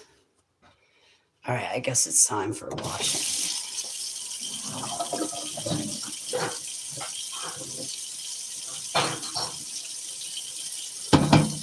Let's start with them.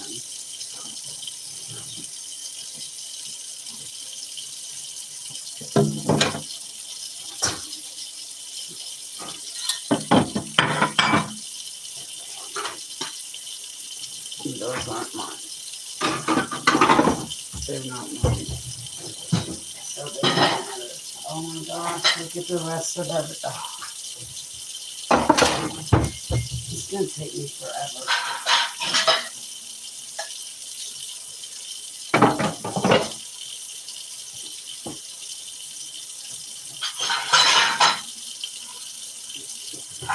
Then I need to rewash the rest.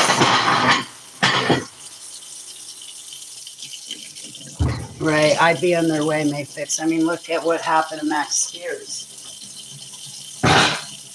One of my programmers, who I will not name because he's still alive, one of my programmers had a hand in his assassination. And Max Spears was looking into a pedophile sex trafficking ring out in California. He was taking pictures with some pretty interesting people.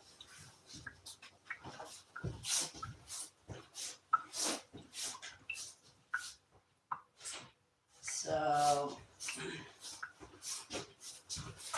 I was trafficked over to Russia because I'm going to stop right there. I'd be getting in their way.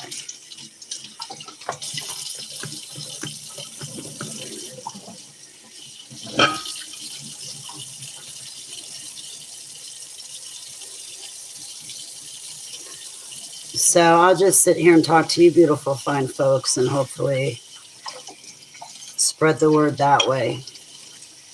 We really need to know spiritual warfare, and if we don't believe it, we at least need to teach our kids spiritual warfare and let them make the decision for themselves. I've seen a lot of parents demand that their belief system be put on their children. I'm going to tell you, even if you don't believe in your Savior, you definitely want to tell your kids about your Savior. Because if you don't, tell your kids about your Savior, and He's the one who gave them to you in the first place.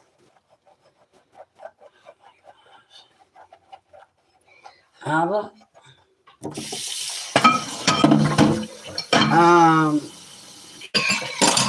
You'll not only wind up in hell, but so will they. And you'll pay punishment for not bringing them up in Him. Let your kids make their own decision. Like, my biological mother prohibited scripture from being in the house, but she allowed tarot cards. Don't do that to your kids. And the thing is our Savior is actually our Creator in human form, in the flesh. And they're calling Him in the flesh an idol. That's what our president believes. Our president went to the masturbation. Oh, that's spiraling. Why am I spiraling? Because I talked about our president going to the Wailing Wall.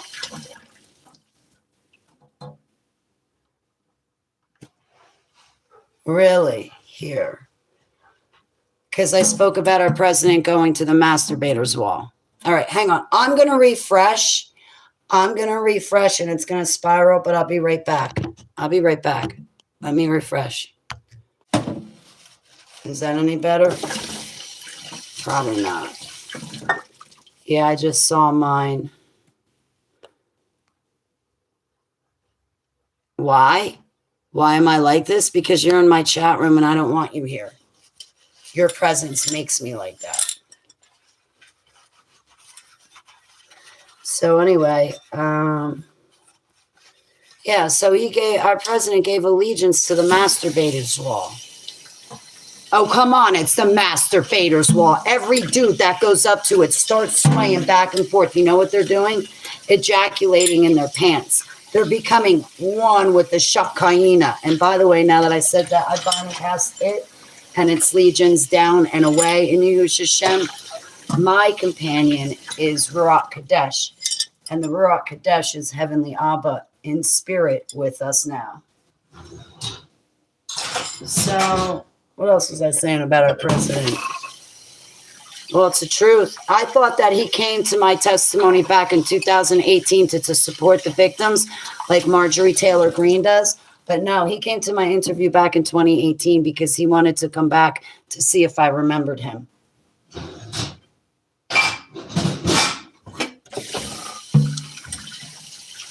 In 2018, when he came to my interview, I was only awake for 3 years. Now that I've had, 11 years to deprogram and fully reintegrate and still go through some recovery. I still have to recover my physical body back by means of gaining weight and working out. But I have memories.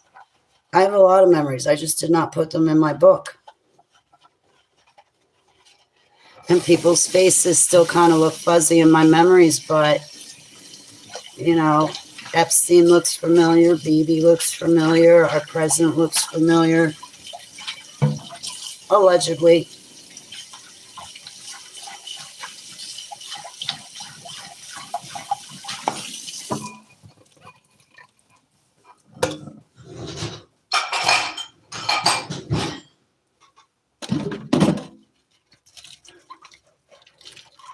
Even though I know it to be true, I still have to say allegedly because I need to cover my butt.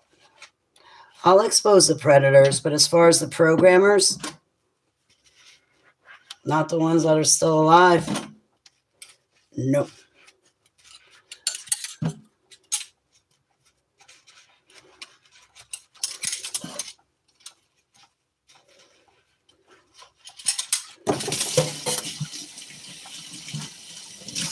I just give you my testimony in my book. There's a lot of things I leave out, like my opinion, my thought process. But then there's a lot of times that I do tell you my opinion and my thought process. You just got to read the book for yourself.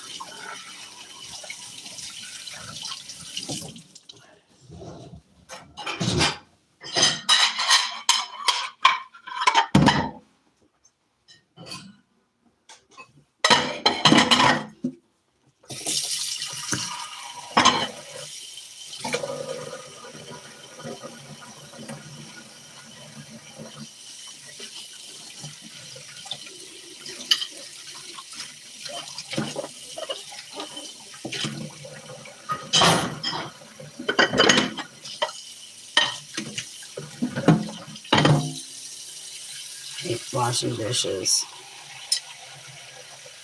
Epstein. Diddy's just Diddy.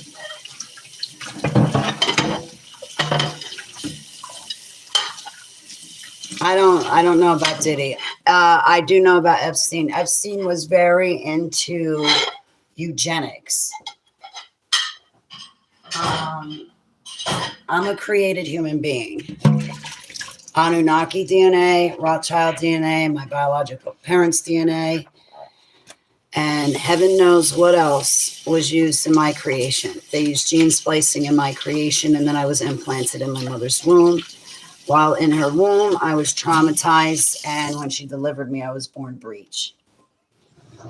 It's all in my book. Go read it. So, because I'm a created human being, Jeffrey Epstein took a special liking to me. Anybody into DNA and eugenics and stuff like that, they'd be very interested in my DNA because Joseph Mengele created me. Hey, Amanda, how are you? It's great to see you, honey.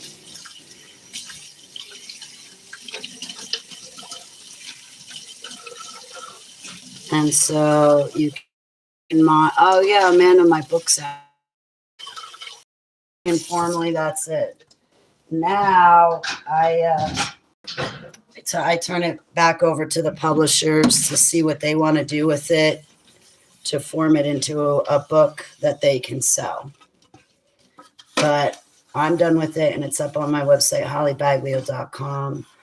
Again, do not forget to click on the testimonial drawings and read them too. It goes with my testimony. And when I talk about things in my book, I pretty much have a picture drawn for it. Obviously, give our testimony, so I made a picture book. I gave my testimony, all right. 272 pages.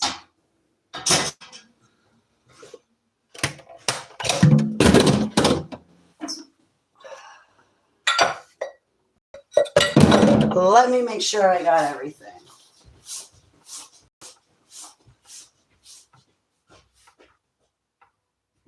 Yes.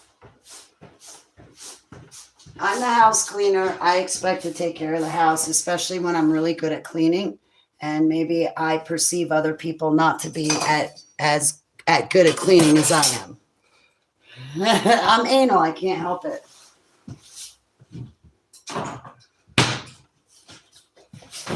I admit it. I got limitations.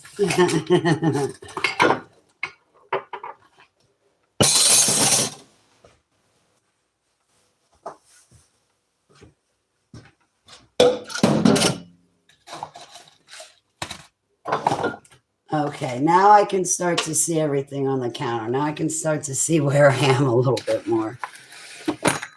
All right.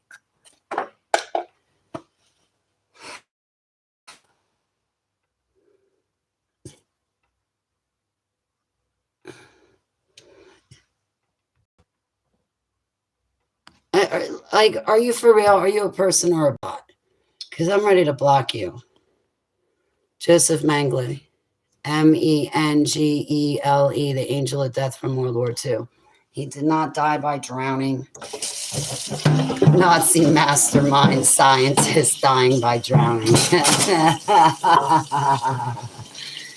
That's funny. That's funny. That's funny.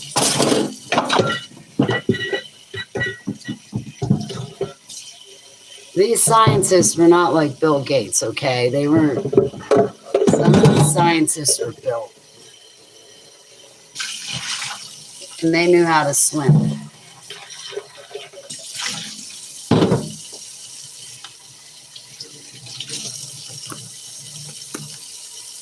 Sounds good. I'll go for that.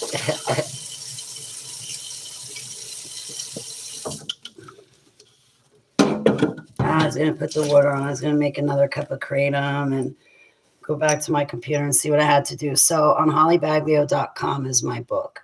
But Amanda, I can talk to you in private and stuff like that. So I can get you a copy. But it's big, so it might not send. If you're on WhatsApp, that would be better.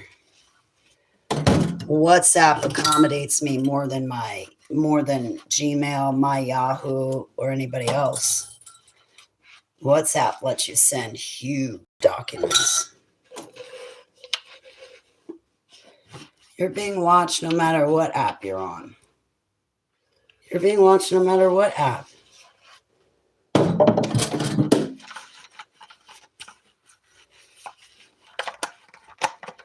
And if you're not on apps, it's okay. You still got a smart TV, right? You still got a cell phone, right? They got you.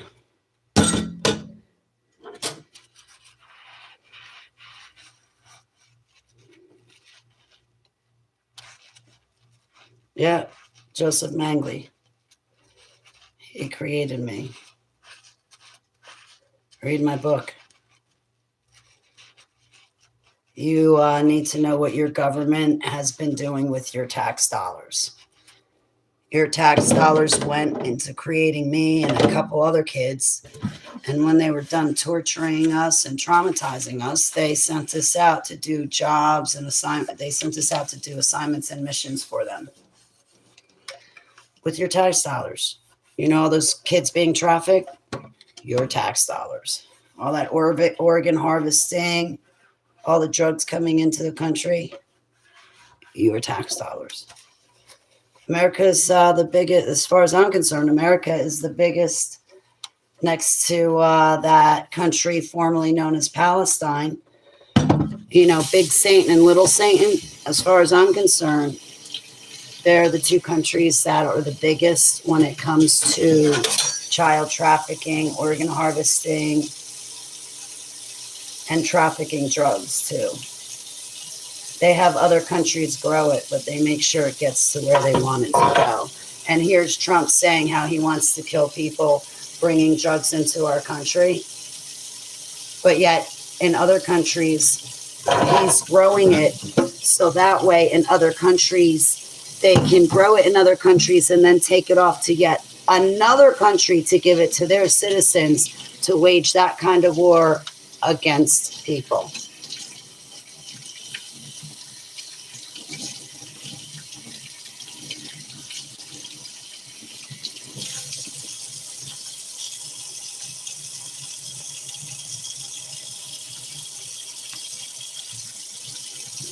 My hands are wet.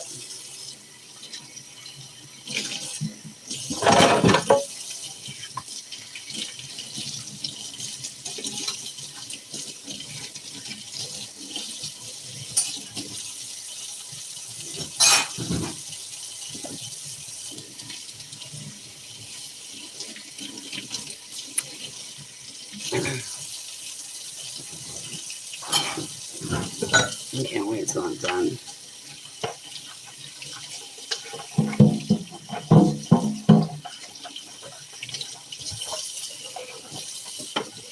I'm really humbled, May face. Yeah, well,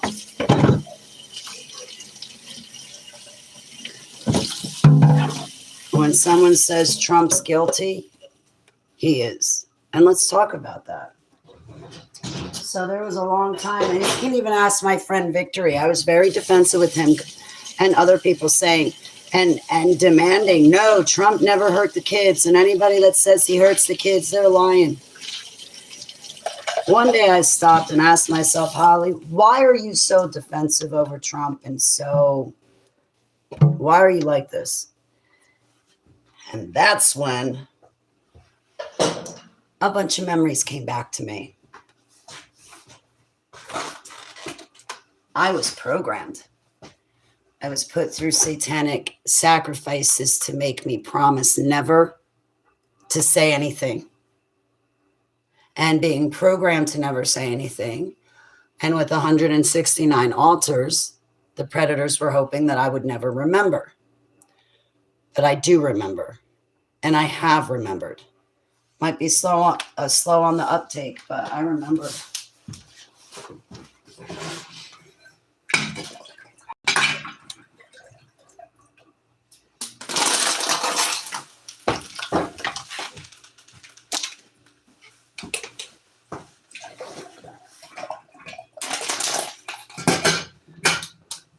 I mean, except for Marjorie Taylor Greene and maybe about 5 other politicians, they're all guilty and should be behind bars for drug use, taking bribes, raping kids, doing satanic sacrifices to even be in the position of power that they're in right now.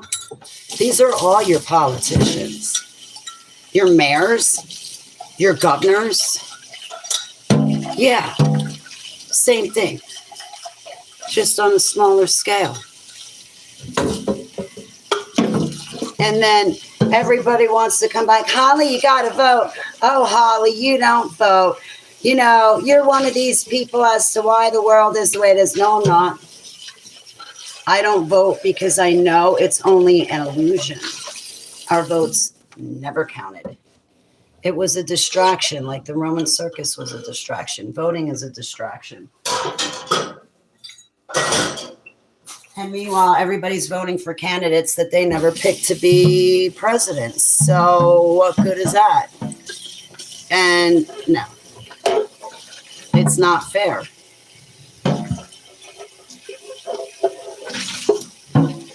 So my book talks about it. Yeah, I'm gonna wait for it too. Hey, Bobo, how you doing? It's good to see you. Yeah, I woke up to it too, and it took a lot too. It was even harder to wake up to it because I went through it. But maybe it was easier for me to believe that it happened because I went through it. Otherwise, all of this is so fantastical saying. Right? If voting made a difference, they'd never let us vote. Exactly. Into a false sense of doing the right thing. That's what voting leads us to. I agree. But I get mocked for not voting. And like even with the New Jersey governor, I'm like, I don't want either one of them. How do I know I can trust the WAP? And the woman that we got, she wants to turn everybody queer in our school system. Gay, lesbian, and try anything.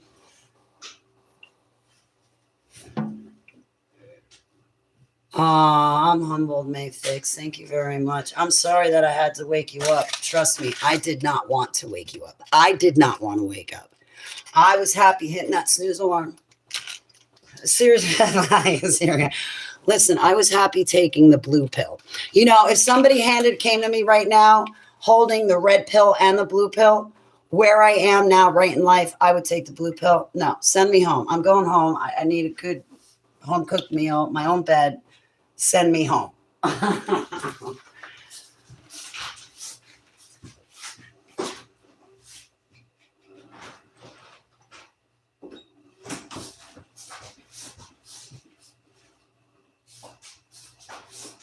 right. Do I have the doors open? I should open up these cabinet doors, make sure the pipes are nice and warm. Bathroom doors open too. Probably get in trouble if it's not.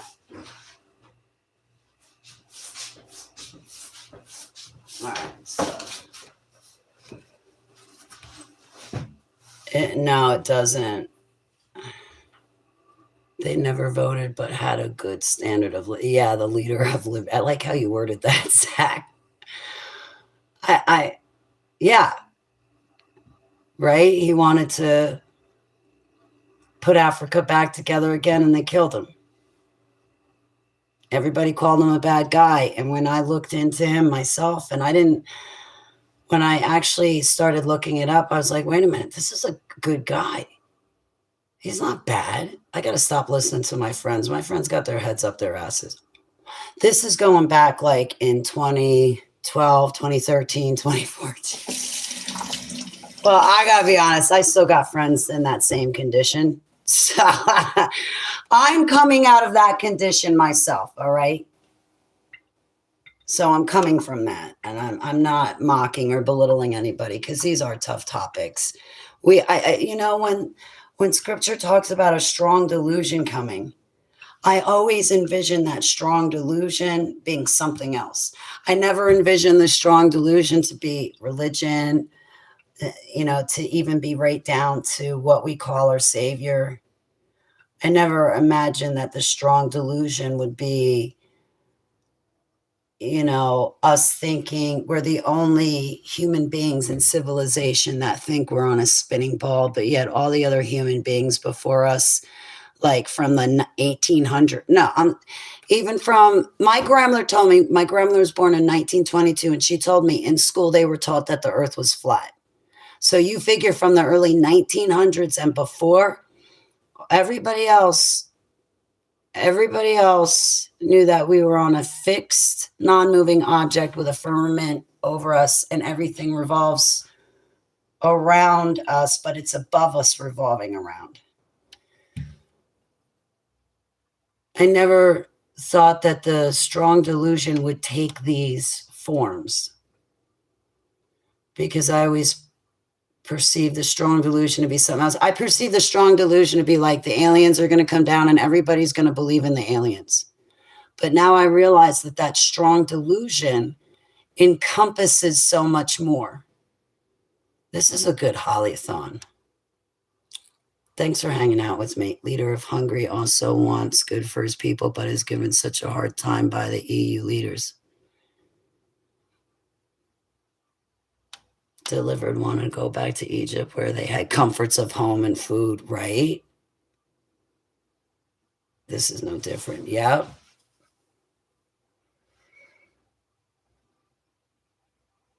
Yeah, I definitely promote you guys turning to your creator, who is also your savior in the flesh, and get to know him directly for yourself. If you actually take the time to get to know him for yourself, I know, he's going to do the same thing for you that he's done for me. He's going to give you all these gifts and perform all these miracles and take you on all these wild adventures. He's going to interact with you and talk to you in the spirit and in your dreams and possibly audibly. But it's not often that he does that, because he did that to me back in 2015, and I'm still asking to hear his audible voice again, just to make sure I'm doing things right. But get to know him for you and for yourself. Dog, go out and play with Mia. Stop looking at the door. Oh my goodness, this dog is an idiot. The dog's waiting at the front door instead of going over to play with the other dog, Mia. Like, you're like 15 feet apart.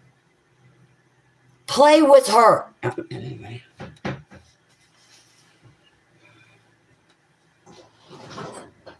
All right, dishes done. Oh, wait. I wanted to wash one more. This one.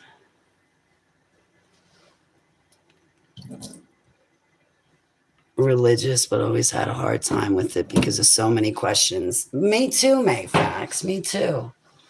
Well, actually, I had so many questions, but I didn't grow up religious. My grandparents raised me on my mother's side, and they basically said, God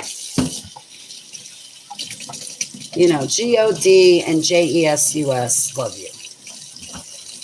That's who created you. That's why you're here, and that's who died for you. And they left it at that. When I was 18 and 19, I basically seeked for my creator to find him for myself. And I thought I did, but then the Baptist church told me I had to take a course for 10 months, pay a bunch of money I didn't have, and to learn about what a baptism is. And they only did baptisms one day a year. I was turned off. I was turned off. But I was also an active super soldier at the time. You know, spending part of my, well, when I was 18 or 19, I was programmed by then. So when they came to get me, they were coming to get me for missions and assignments. But, yeah, I forgot what I was babbling about. Just get to know them for yourself. We're called out of the church because Satan runs the church. And when you get on the internet and you start looking for ministries online, be careful because 98% of them are false teachers, false prophets, and they preach a false message. And you really got to look at a person's fruits. You really do. And if they got, I mean, nobody's perfect, but if they've got some things off, then you need to stay away from them. Like if their message is off in any capacity, you need to stay away from them. No, not everybody's perfect. You'll be able to tell the difference if you have Yahusha.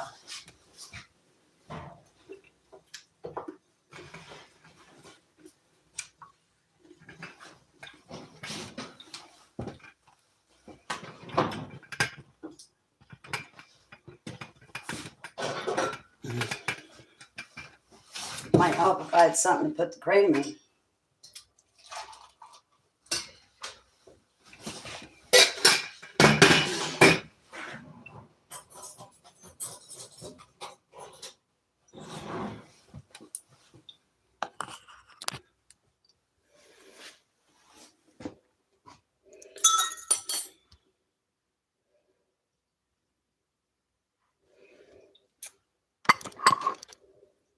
Oh, wait, wrong one. I blocked the wrong person. I was trying to get that Willow Love blocked.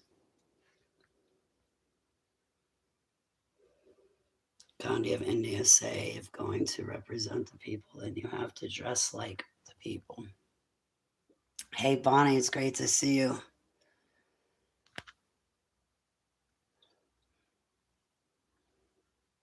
Yeah, that reminds me, there's some people you have to talk to them in a manner that they can understand you.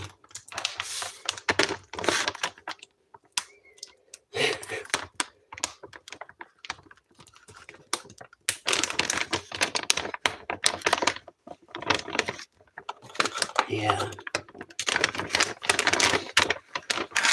So,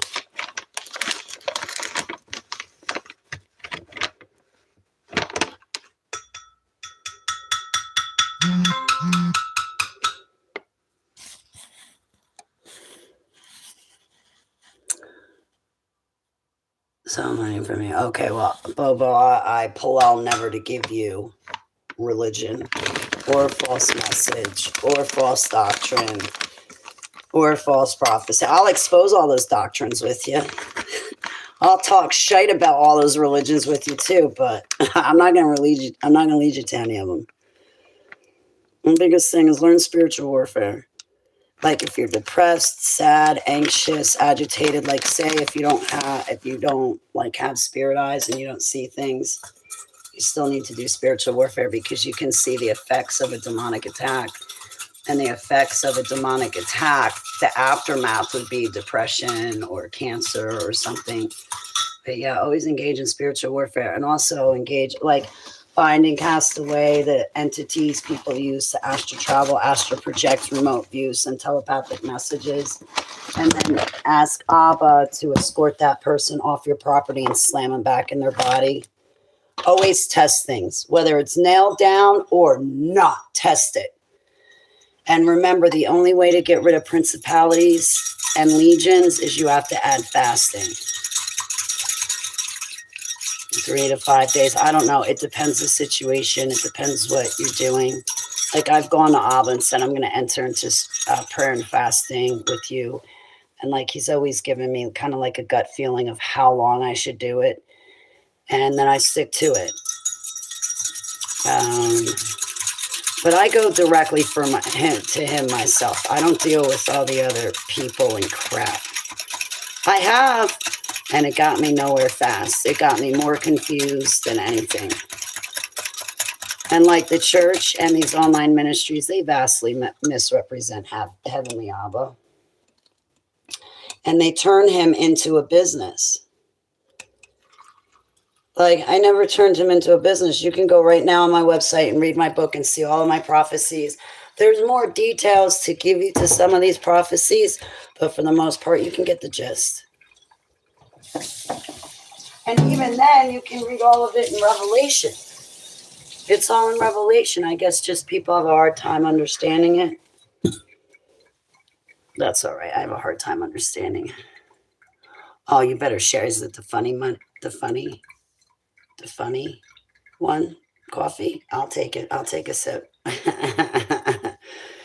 That's another thing, like mushroom blends. They're really good for you and your brains and thinking. And if you've experienced any kind of trauma in your life or a broken heart, any kind of trauma, accident, maybe what I went through, or you were sick for a long time and it turned your life upside down, it's still trauma.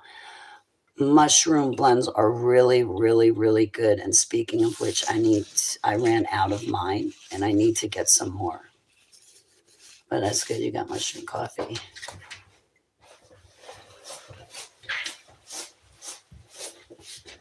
Get it. Get it. You all right? You all right? You look all cold. Go sit in front of the fireplace. Here, have a treat and then go sit in front of the fireplace. No, just sit. Gentle. Easy, easy, easy. Okay, now go by the fireplace. Go sit by the fireplace. Go. You're wet and cold. Go. Go. Yeah, I got mushrooms up here somewhere. I kept the bottle to remind me what to get.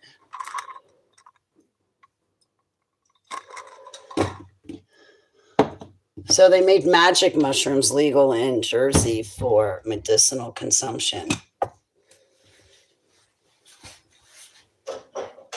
I always said doctors were glorified drug dealers, but now they actually really are living up to their reputation. Oh, Bobo, I'm so sorry. That sucks.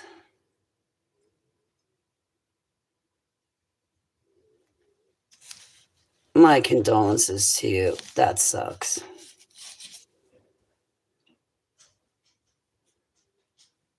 Yeah, look into, like, I'm not talking about magic mushrooms, like, but just look into, even them.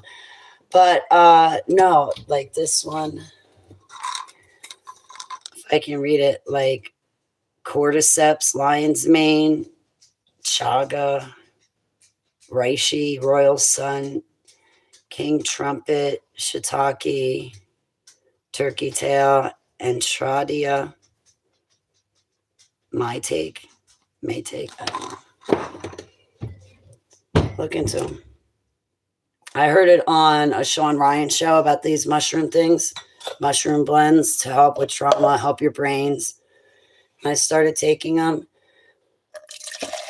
I think it helped my brains a little bit. I think it just helped me feel a little bit more at ease with everything going on. Recently, I found dragon's blood. That's a good one, dragon's blood. Now I know why Rockefeller took away all the herbs from us. It's because the herbs healed and cured us. And Rockefeller and all the doctors and nurses and all of them don't want us healed, because if we're healed, then they're out of a job. Hi, Joanne. How are you? Yeah, look into taking your vitamins. Look into herbs. Like the dragon's blood is anti-aging. Like I have receding gum lines, but I can't use it on my gum lines because these two teeth are veneers. And you're not supposed to use dragon's blood if you've had dental work, and I've had a lot of dental work. Anyway, if you have receding gum lines, it's supposed to restore them. And so I want to take the dragon's blood with castor oil and coconut oil, mix it together and make a facial cream because it's anti-aging. But there was one day that I had like a full bottle of water and I dropped it. Well, I took a smaller cup with like a tablespoon of water. I put 12 drops of dragon's blood in it, slammed it back, took this. I slept like a baby. And then when I woke up, I still had that comfortable, sleepy feeling, but I had slept so good. It took away all my anxiety. And it was the first time I felt zero anxiety without having to take a pill or a prescription or see a doctor. And it was all in dragon's blood. But just make sure you can tolerate these things first.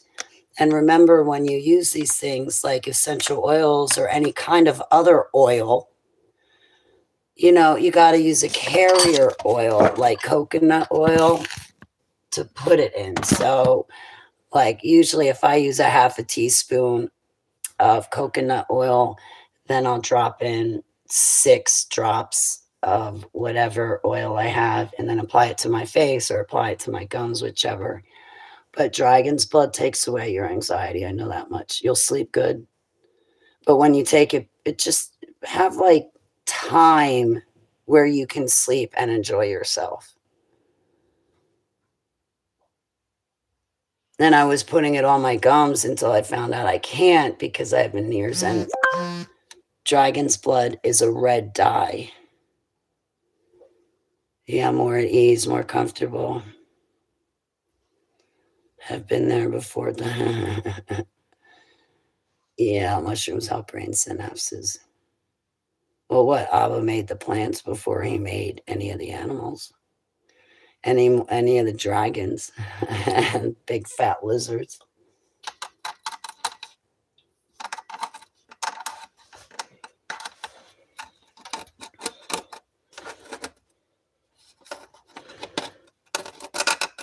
You know, it sucks. This world is so screwed up. Evil runs it. Like people like Queen Elizabeth and Trump and the elites and everybody involved in the Bilderberg group. They all have the money and the comforts, and you and I have suffered. And meanwhile, they're evil, going to spend eternity in hell. Could you imagine what the world would have been like without them in control? Can you imagine what it would have been like without them in control? You and your life would be vastly different than you are right now.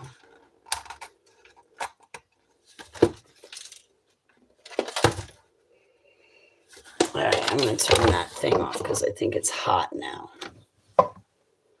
Let me turn off the fireplace. I think it's warm enough in here. I can't take it anymore. Y'all warm yet? Are you warm? Yeah, sort of, kind of. Yeah, sort of, kind of. All right. So I don't know what I'm going to do with this video. Where are you? Oh, you're over here.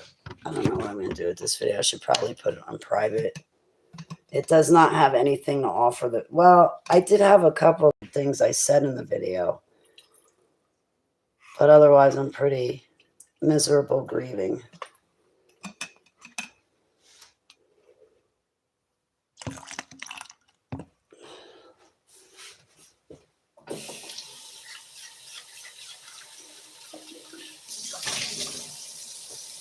Hang on. I want to rinse everything out.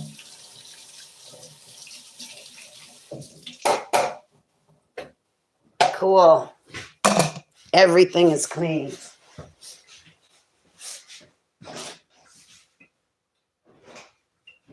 I got everything cleaned. Hey, you want to go hang out in my room? Told us the prince of this world is, right?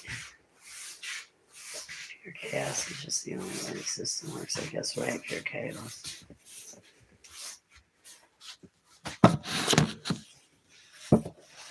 I gotta get a computer chair. I'm gonna turn this off there, girl. Yeah, I've been warm enough, honey. Let's get you, sweetie pie. All right, we'll hang out in here. Plus, I think I gotta put you on the charger anyway. You can be in my messy bedroom that I need to clean. And I'd like to eventually stop living out of my box.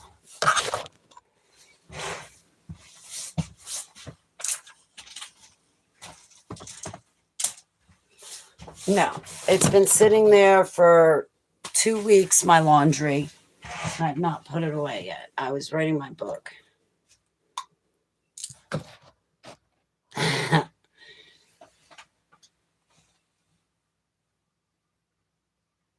He's like, please, Holly, leave me alone. Don't I look like I'm sleeping? I'm sleeping. Leave me alone. No, that's why I have you. I'm really humbled, Mayfix. It's nice to meet you too. I'm really humbled.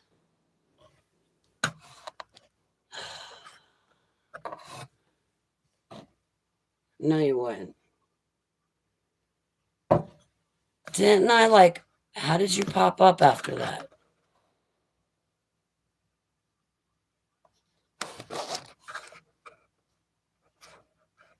Hi.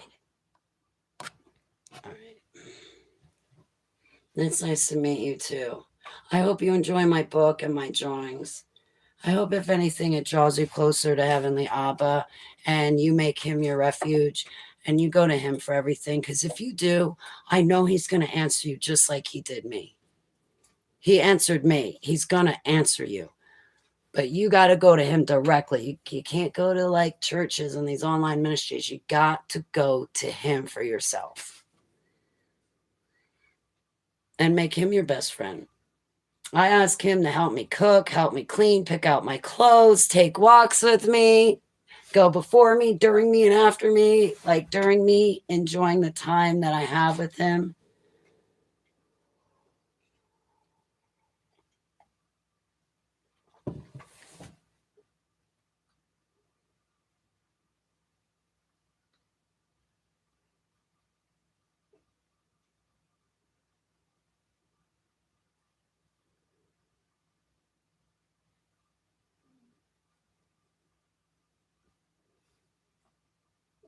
Definitely don't miss him. Don't be thinking about him, but not talk to him like I did with Stu. Definitely go to Heavenly Abba and have those conversations with him, you and him. But you are going to have to go through Yahusha, but Yahusha is him in the flesh. That's the only stipulation. You got to go through him in the flesh to get to him on the throne. He's infinite and he has ways.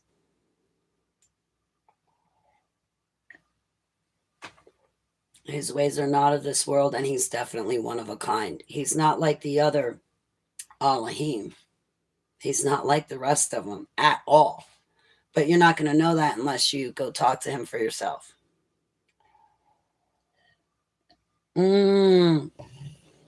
Joanne, I lift you up to Heavenly Abba, and I ask that he embrace you and comfort you and answer your personal requests made of him. I pull for everybody that needs someone that has nobody pulling for them, like Stu. And I'm sorry I'm not saying those people's names directly and spending like one-on-one time persistently pulling for them, but I pull for them, Abba. I pull for people who are sitting in silence like Joanne and Yahusha Shem Selah. That sucks, sitting in silence, suffering in silence. If there's somebody popping in your head to call them. Don't be like me and not call, because I constantly thought about Stu and I never called him. Just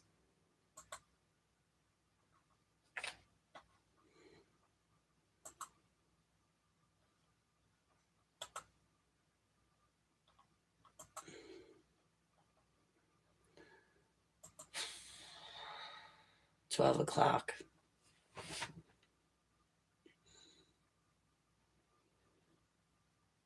I'm really having trouble enjoying my book being released because Stu and Vinny are deceased.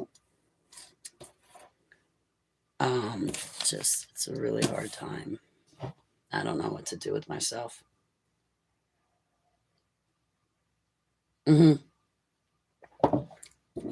I definitely have nobody else to call but him.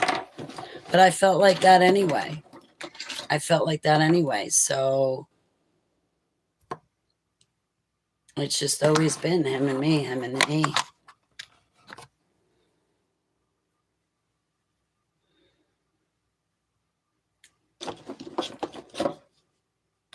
My book is done. I'm so happy too. Like I finished my website yesterday. I'm hoping I did not look at everything on my website. I'm just hoping it's good enough because I'm done with the editing process. But I like it now because of this. Like when I like that. Join my book viewing party. My book's been up for 3 days. My website's been finished for a day. Well, no, yeah, my book's been up kind of more like 2 days. My website's been finished for 1 day. Oh, I'm so glad it's done. I'm so glad it's done. This is one of the publishers. I'm talking to somebody else too. So there's this publisher's commentary on my book. And then there's that. You get warned. And ta-da. 4th edition. Anyway, so that's what's up on my website. The reason why it's 143 pages is because I could not upload the full 272-page document, but I did not need to. So what I did was I only uploaded my written testimony. The appendix in my autobiography consisted of all of these drawings and their descriptions. I'm scrolling through them really, really fast because I have like 24, 25, or 26 of them, right? So the appendix contained all of my drawings and descriptions. And then if you go here, testimonial, bubble and raft dreams, there's 23 pictures, prophecy, dreams and visions. Here, there's 18. And you have the drawing and the description. They're not pulling up. Drawing, description, drawing, description. So like it's all up there. Spiritual warfare and gifts. It's all up there. Oh wait, that's not it. There's another one. What tab do I like? Is it this one? No. Where is it? That one, worship and devotion. Abba showed me a vision of the rainbow that was around the sun the day he resurrected. And I drew a picture of it. And then like I devote myself to him. I just draw pictures for him sometimes just to spend time with him. But I like if I draw him, like I don't put any details on him. And that's a big crown. I told you I cornered the market in stick figure drawings. That's me. That's my Yahusha that I walk next to. And that's Yahusha. He takes his sword and stabs it in the ground. And then he protects me from all of this evil over here. And that's me trying to walk next to him. And that's like his living river of life. Tree of life. Sort of kind of 7-branch menorah and what it means. Worshipping him. I like these drawings a lot. This is my creation story. This is I drew the creation. So this is looking at the earth top down. So like say this is Abba's chair right here and Abba's sitting in the chair. He's sitting on top of the firmament looking down. But if you were going to take a side view, that would be a side view of what we live on. Okay. I know I drew it as a box. That's wrong. It should be like rounded. It's a firmament, and we got the cornerstone, the pillars, the footings, the foundation, and there's waters below the earth. There's waters above the earth where Yahuwah sits. The firmament divides the waters. There's actually windows in heaven. Abba showed me those windows in heaven. Like in Noah's flood, these windows in heaven opened up and all the water poured down, but also the big trees were cut. And when they were cut down, the water flowed up through the trees and just spurted out. But I thought it was, is it? Oh, that's the foundation. I thought I had another drawing where I actually drew the fountains. Oh, is this it? The fountains. I was trying to draw the actual fountains where the big giant trees would grow into the fountains where the water comes out. So the shape of the rainbow, my rainbow. Yeah, it's not perfect. Like at all. I'm not an artist and I'm trying to draw a vision and a moving dream. And like, please bear with me. You want to see something? Look at that.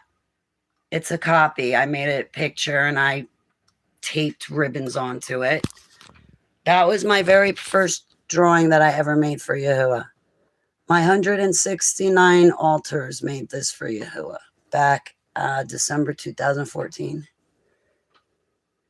So like I've come a long way from that to reading the Bible and creating that. You see, hang on a second. I don't want to be on camera. I'm sweating all of a sudden. Recital, like kind of messed up, but it was okay. Well, congratulations that you're done with your recital. I'm sorry you messed up.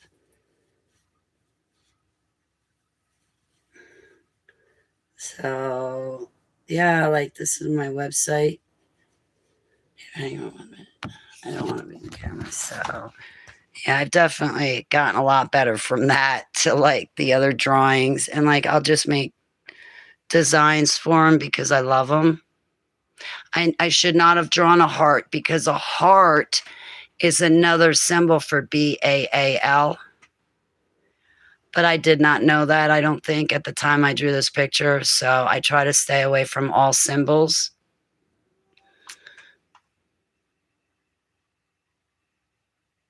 Tabernacle right there. Burning bush. I should not have drawn the dove of heaven because we're not supposed to make things of heaven. I messed up there. This is the book of life, 7-branch menorah, tree of life, the lamb. Oh, that's a tabernacle.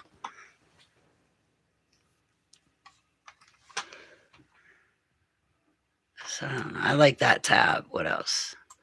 On the feasts and festivals, I drew the book of life. Abba let me see him write my name in the book of life.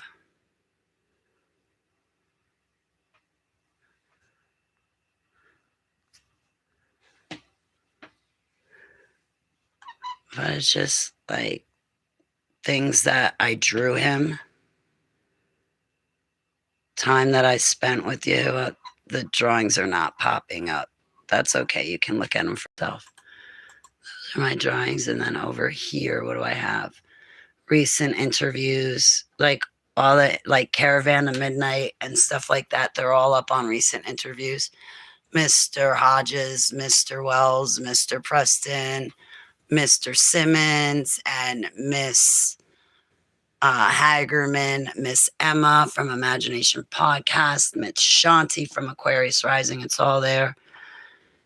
These are these are short videos I made right after I fully reintegrated MK Ultra Questions. Oh, and this is my diary because I want to start typing in that every day.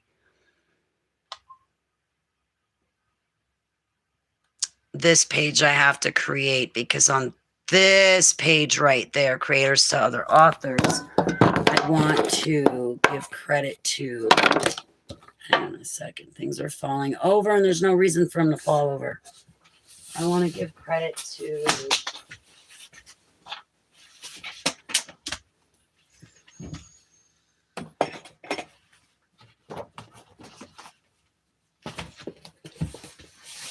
this author because this author paid for all the shipping and handling for his book to go from his country into my country, and he does not speak English. But this is Robin D. Reuter. Awesome book. I'm in the middle of reading that. I want to read this.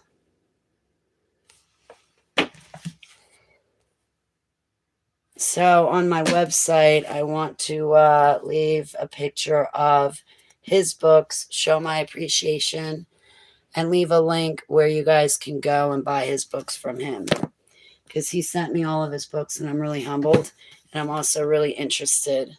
Paving the Road to Hell, the 13 Satanic Bloodlines. I want to read this.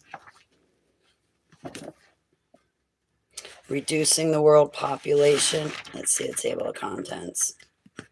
Zionism and anti-Zionism. Hitler and the foundation of the State of Israel. Falsely approaching Pius VII. Dresden War Crimes. Wow, he's got 54 chapters in this book. Mass media, Israel or Judah, one world leader, the music industry, the movie industry, a dumbed down population. I'm going to like this book. So I want to put Robin on my tab, credits to other authors, and I want to promote his book. I had written to other people whose names I will not mention, but those other people have not gotten back to me. So you know what? I'm not going to promote their shite.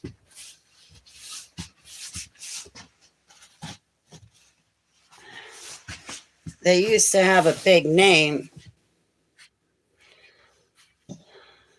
Anyway. I think it's really rude because this other person that I said, hey, I'll promote your stuff, they just blow me off as if I don't matter. So if I have any success, I'll make sure I never help them have any themselves. Like, thanks a lot, dude. People wouldn't know about you unless I mentioned your name. People forgot about you a long time ago, guy.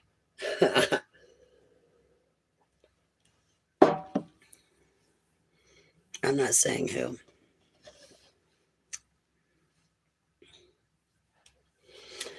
So my book is done. Done.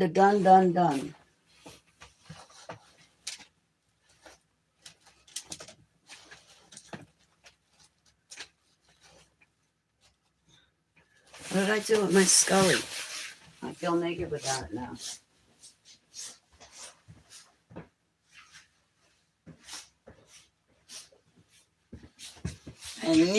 I'm sitting on it. So I guess I'm going to get going because I like to take a shower, get up, get dressed, make myself look pretty. No, I'm not going to make myself look good before I do a live stream. No. You guys had to help me eat so I could get the energy to take a shower to make myself look pretty. And then I won't run a live stream when I look good. I'll just be sitting here.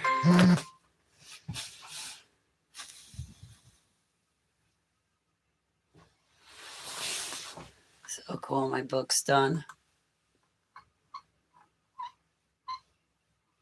And there it is, Kids in a Cage. Like, if people actually ask me what the book is about, I'm going to have a stroke. Holly, what's the title of your book? Kids in a Cage. What's it about? Kids in a Cage.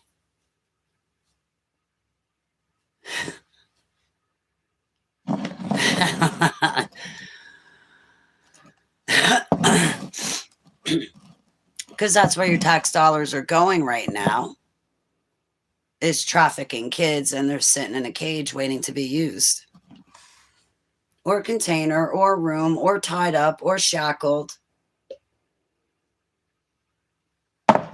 I know because I was one of those kids.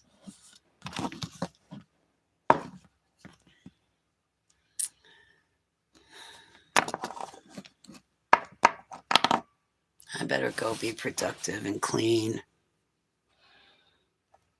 And worry about what I'm going to eat for lunch to gain my weight back, and maybe worry about how I'm going to get gas money so I can go to the gym and start building back my muscles and actually have something to physically do. Because now all my friends are gone and that's my only option, is to take myself to the gym. I got nobody else to hang out with. That word if, right? If.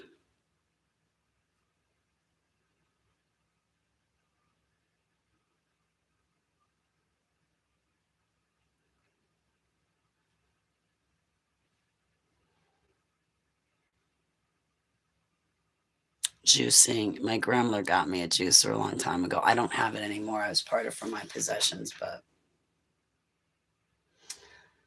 it is. Thank you, Jill. I would welcome it. I don't know if you'd want to put up with me, but I would welcome the company. We definitely have to get something to eat, that's for sure.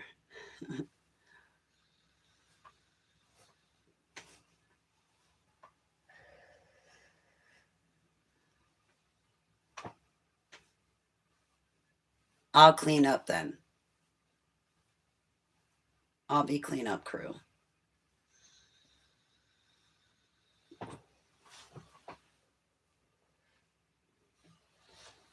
You cook and I'll be cleanup crew.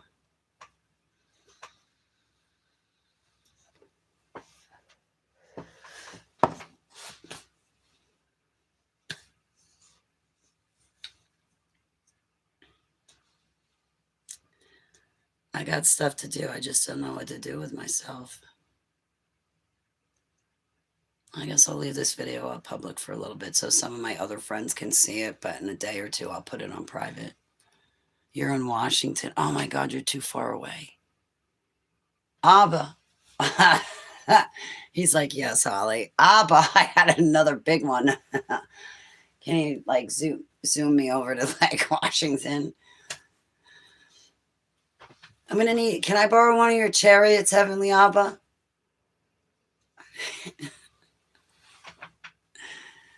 He's like, no, they're all in use right now, Holly. Sorry. I'm on the opposite end of the side of the country as you. Washington is an absolutely beautiful state. I went cross country. Washington is a beautiful, beautiful state. No, I'm even farther away than the Midwest, more out by like the East Coast. My home state is New Jersey. And I'm kind of like in that area. Yeah, people are crazy. That's why I cannot exactly give you my location because I'm in a safe house right now. But I'm on the east. I'm literally on the East Coast. I'm in those states over there. I'm kind of up along the New York, New Jersey border. So, yeah, you're only a 60-hour drive away. Maine. That's where I got my profile picture, was up in Kennebunkport, Maine with my best friend Stu, who just died 10 days ago.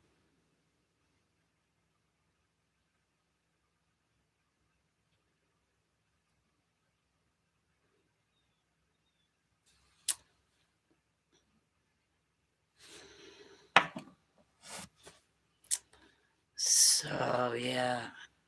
Oh, yeah, I can tell you, Tuesday, I got to set my alarm clock. February 17th, I have an interview that'll be run public and live on Rumble. I'll give you the details then. I cannot tell you now. I could tell you now, but I'm not going to. Hi, Wallace. How are you? Thanks, Jill. I really appreciate that. I think, you know what, Jill? I think it's a great time for a road trip. I'm grieving.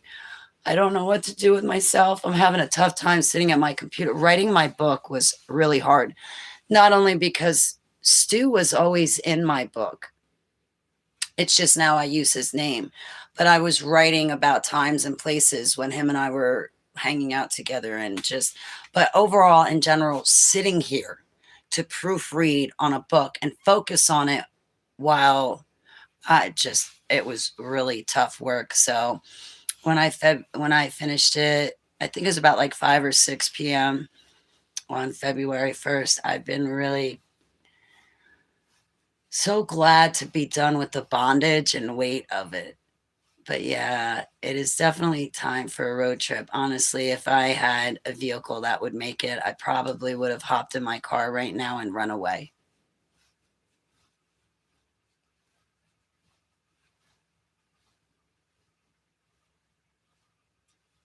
I would have eventually come back home, but I just would have gotten in my car and run away.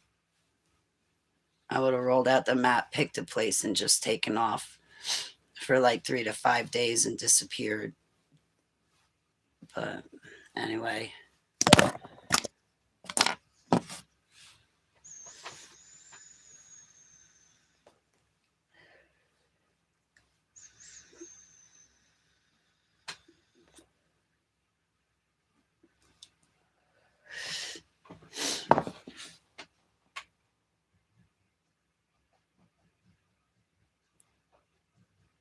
Thanks, Sheila. I really 1318 or 318. I'm sorry, I probably need my glasses.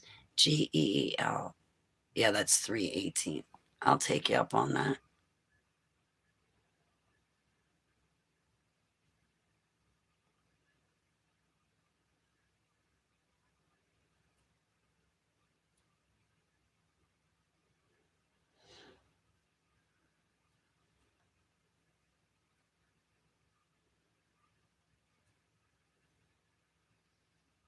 Oh, I got a story, all right. Oh, if you're looking to read a book, hollybaglio.com. Hi, Ryan. How are you? All right. On that note, I'm going to head out. Thank you for spending time with me and giving me company and rallying around me. I'm sorry that I can be a hot cup of tea and moody, especially while I'm grieving, but thank you for being here for me. You did? Cool. Check out my website, hollybaglio.com. Click on Kids in a Cage. It talks about the DUMBs, deep underground military bases and stuff. I hope you do too. Thank you very much. Yeah, I hope you like it. If not, then I'm sorry you wasted your time looking at it. All right. Thank you for hanging out with me. I really do appreciate it. Thank you, Flower. I really appreciate it. And May.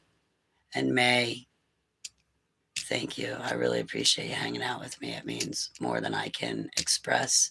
It means a lot to me. And may Heavenly Abba barak you in your households and your loved ones and your fur babies and your jobs and your relationships and your hobbies and your ventures and endeavors. May He barak you greatly. And thank you so much for spending time with me and just talking with me. Because when I say I don't have anybody else, I don't. You're it. And likewise to you too. Love, light, and barakas right back at you. And I'll talk to you guys soon. Thanks again for hanging out with me. Thank you.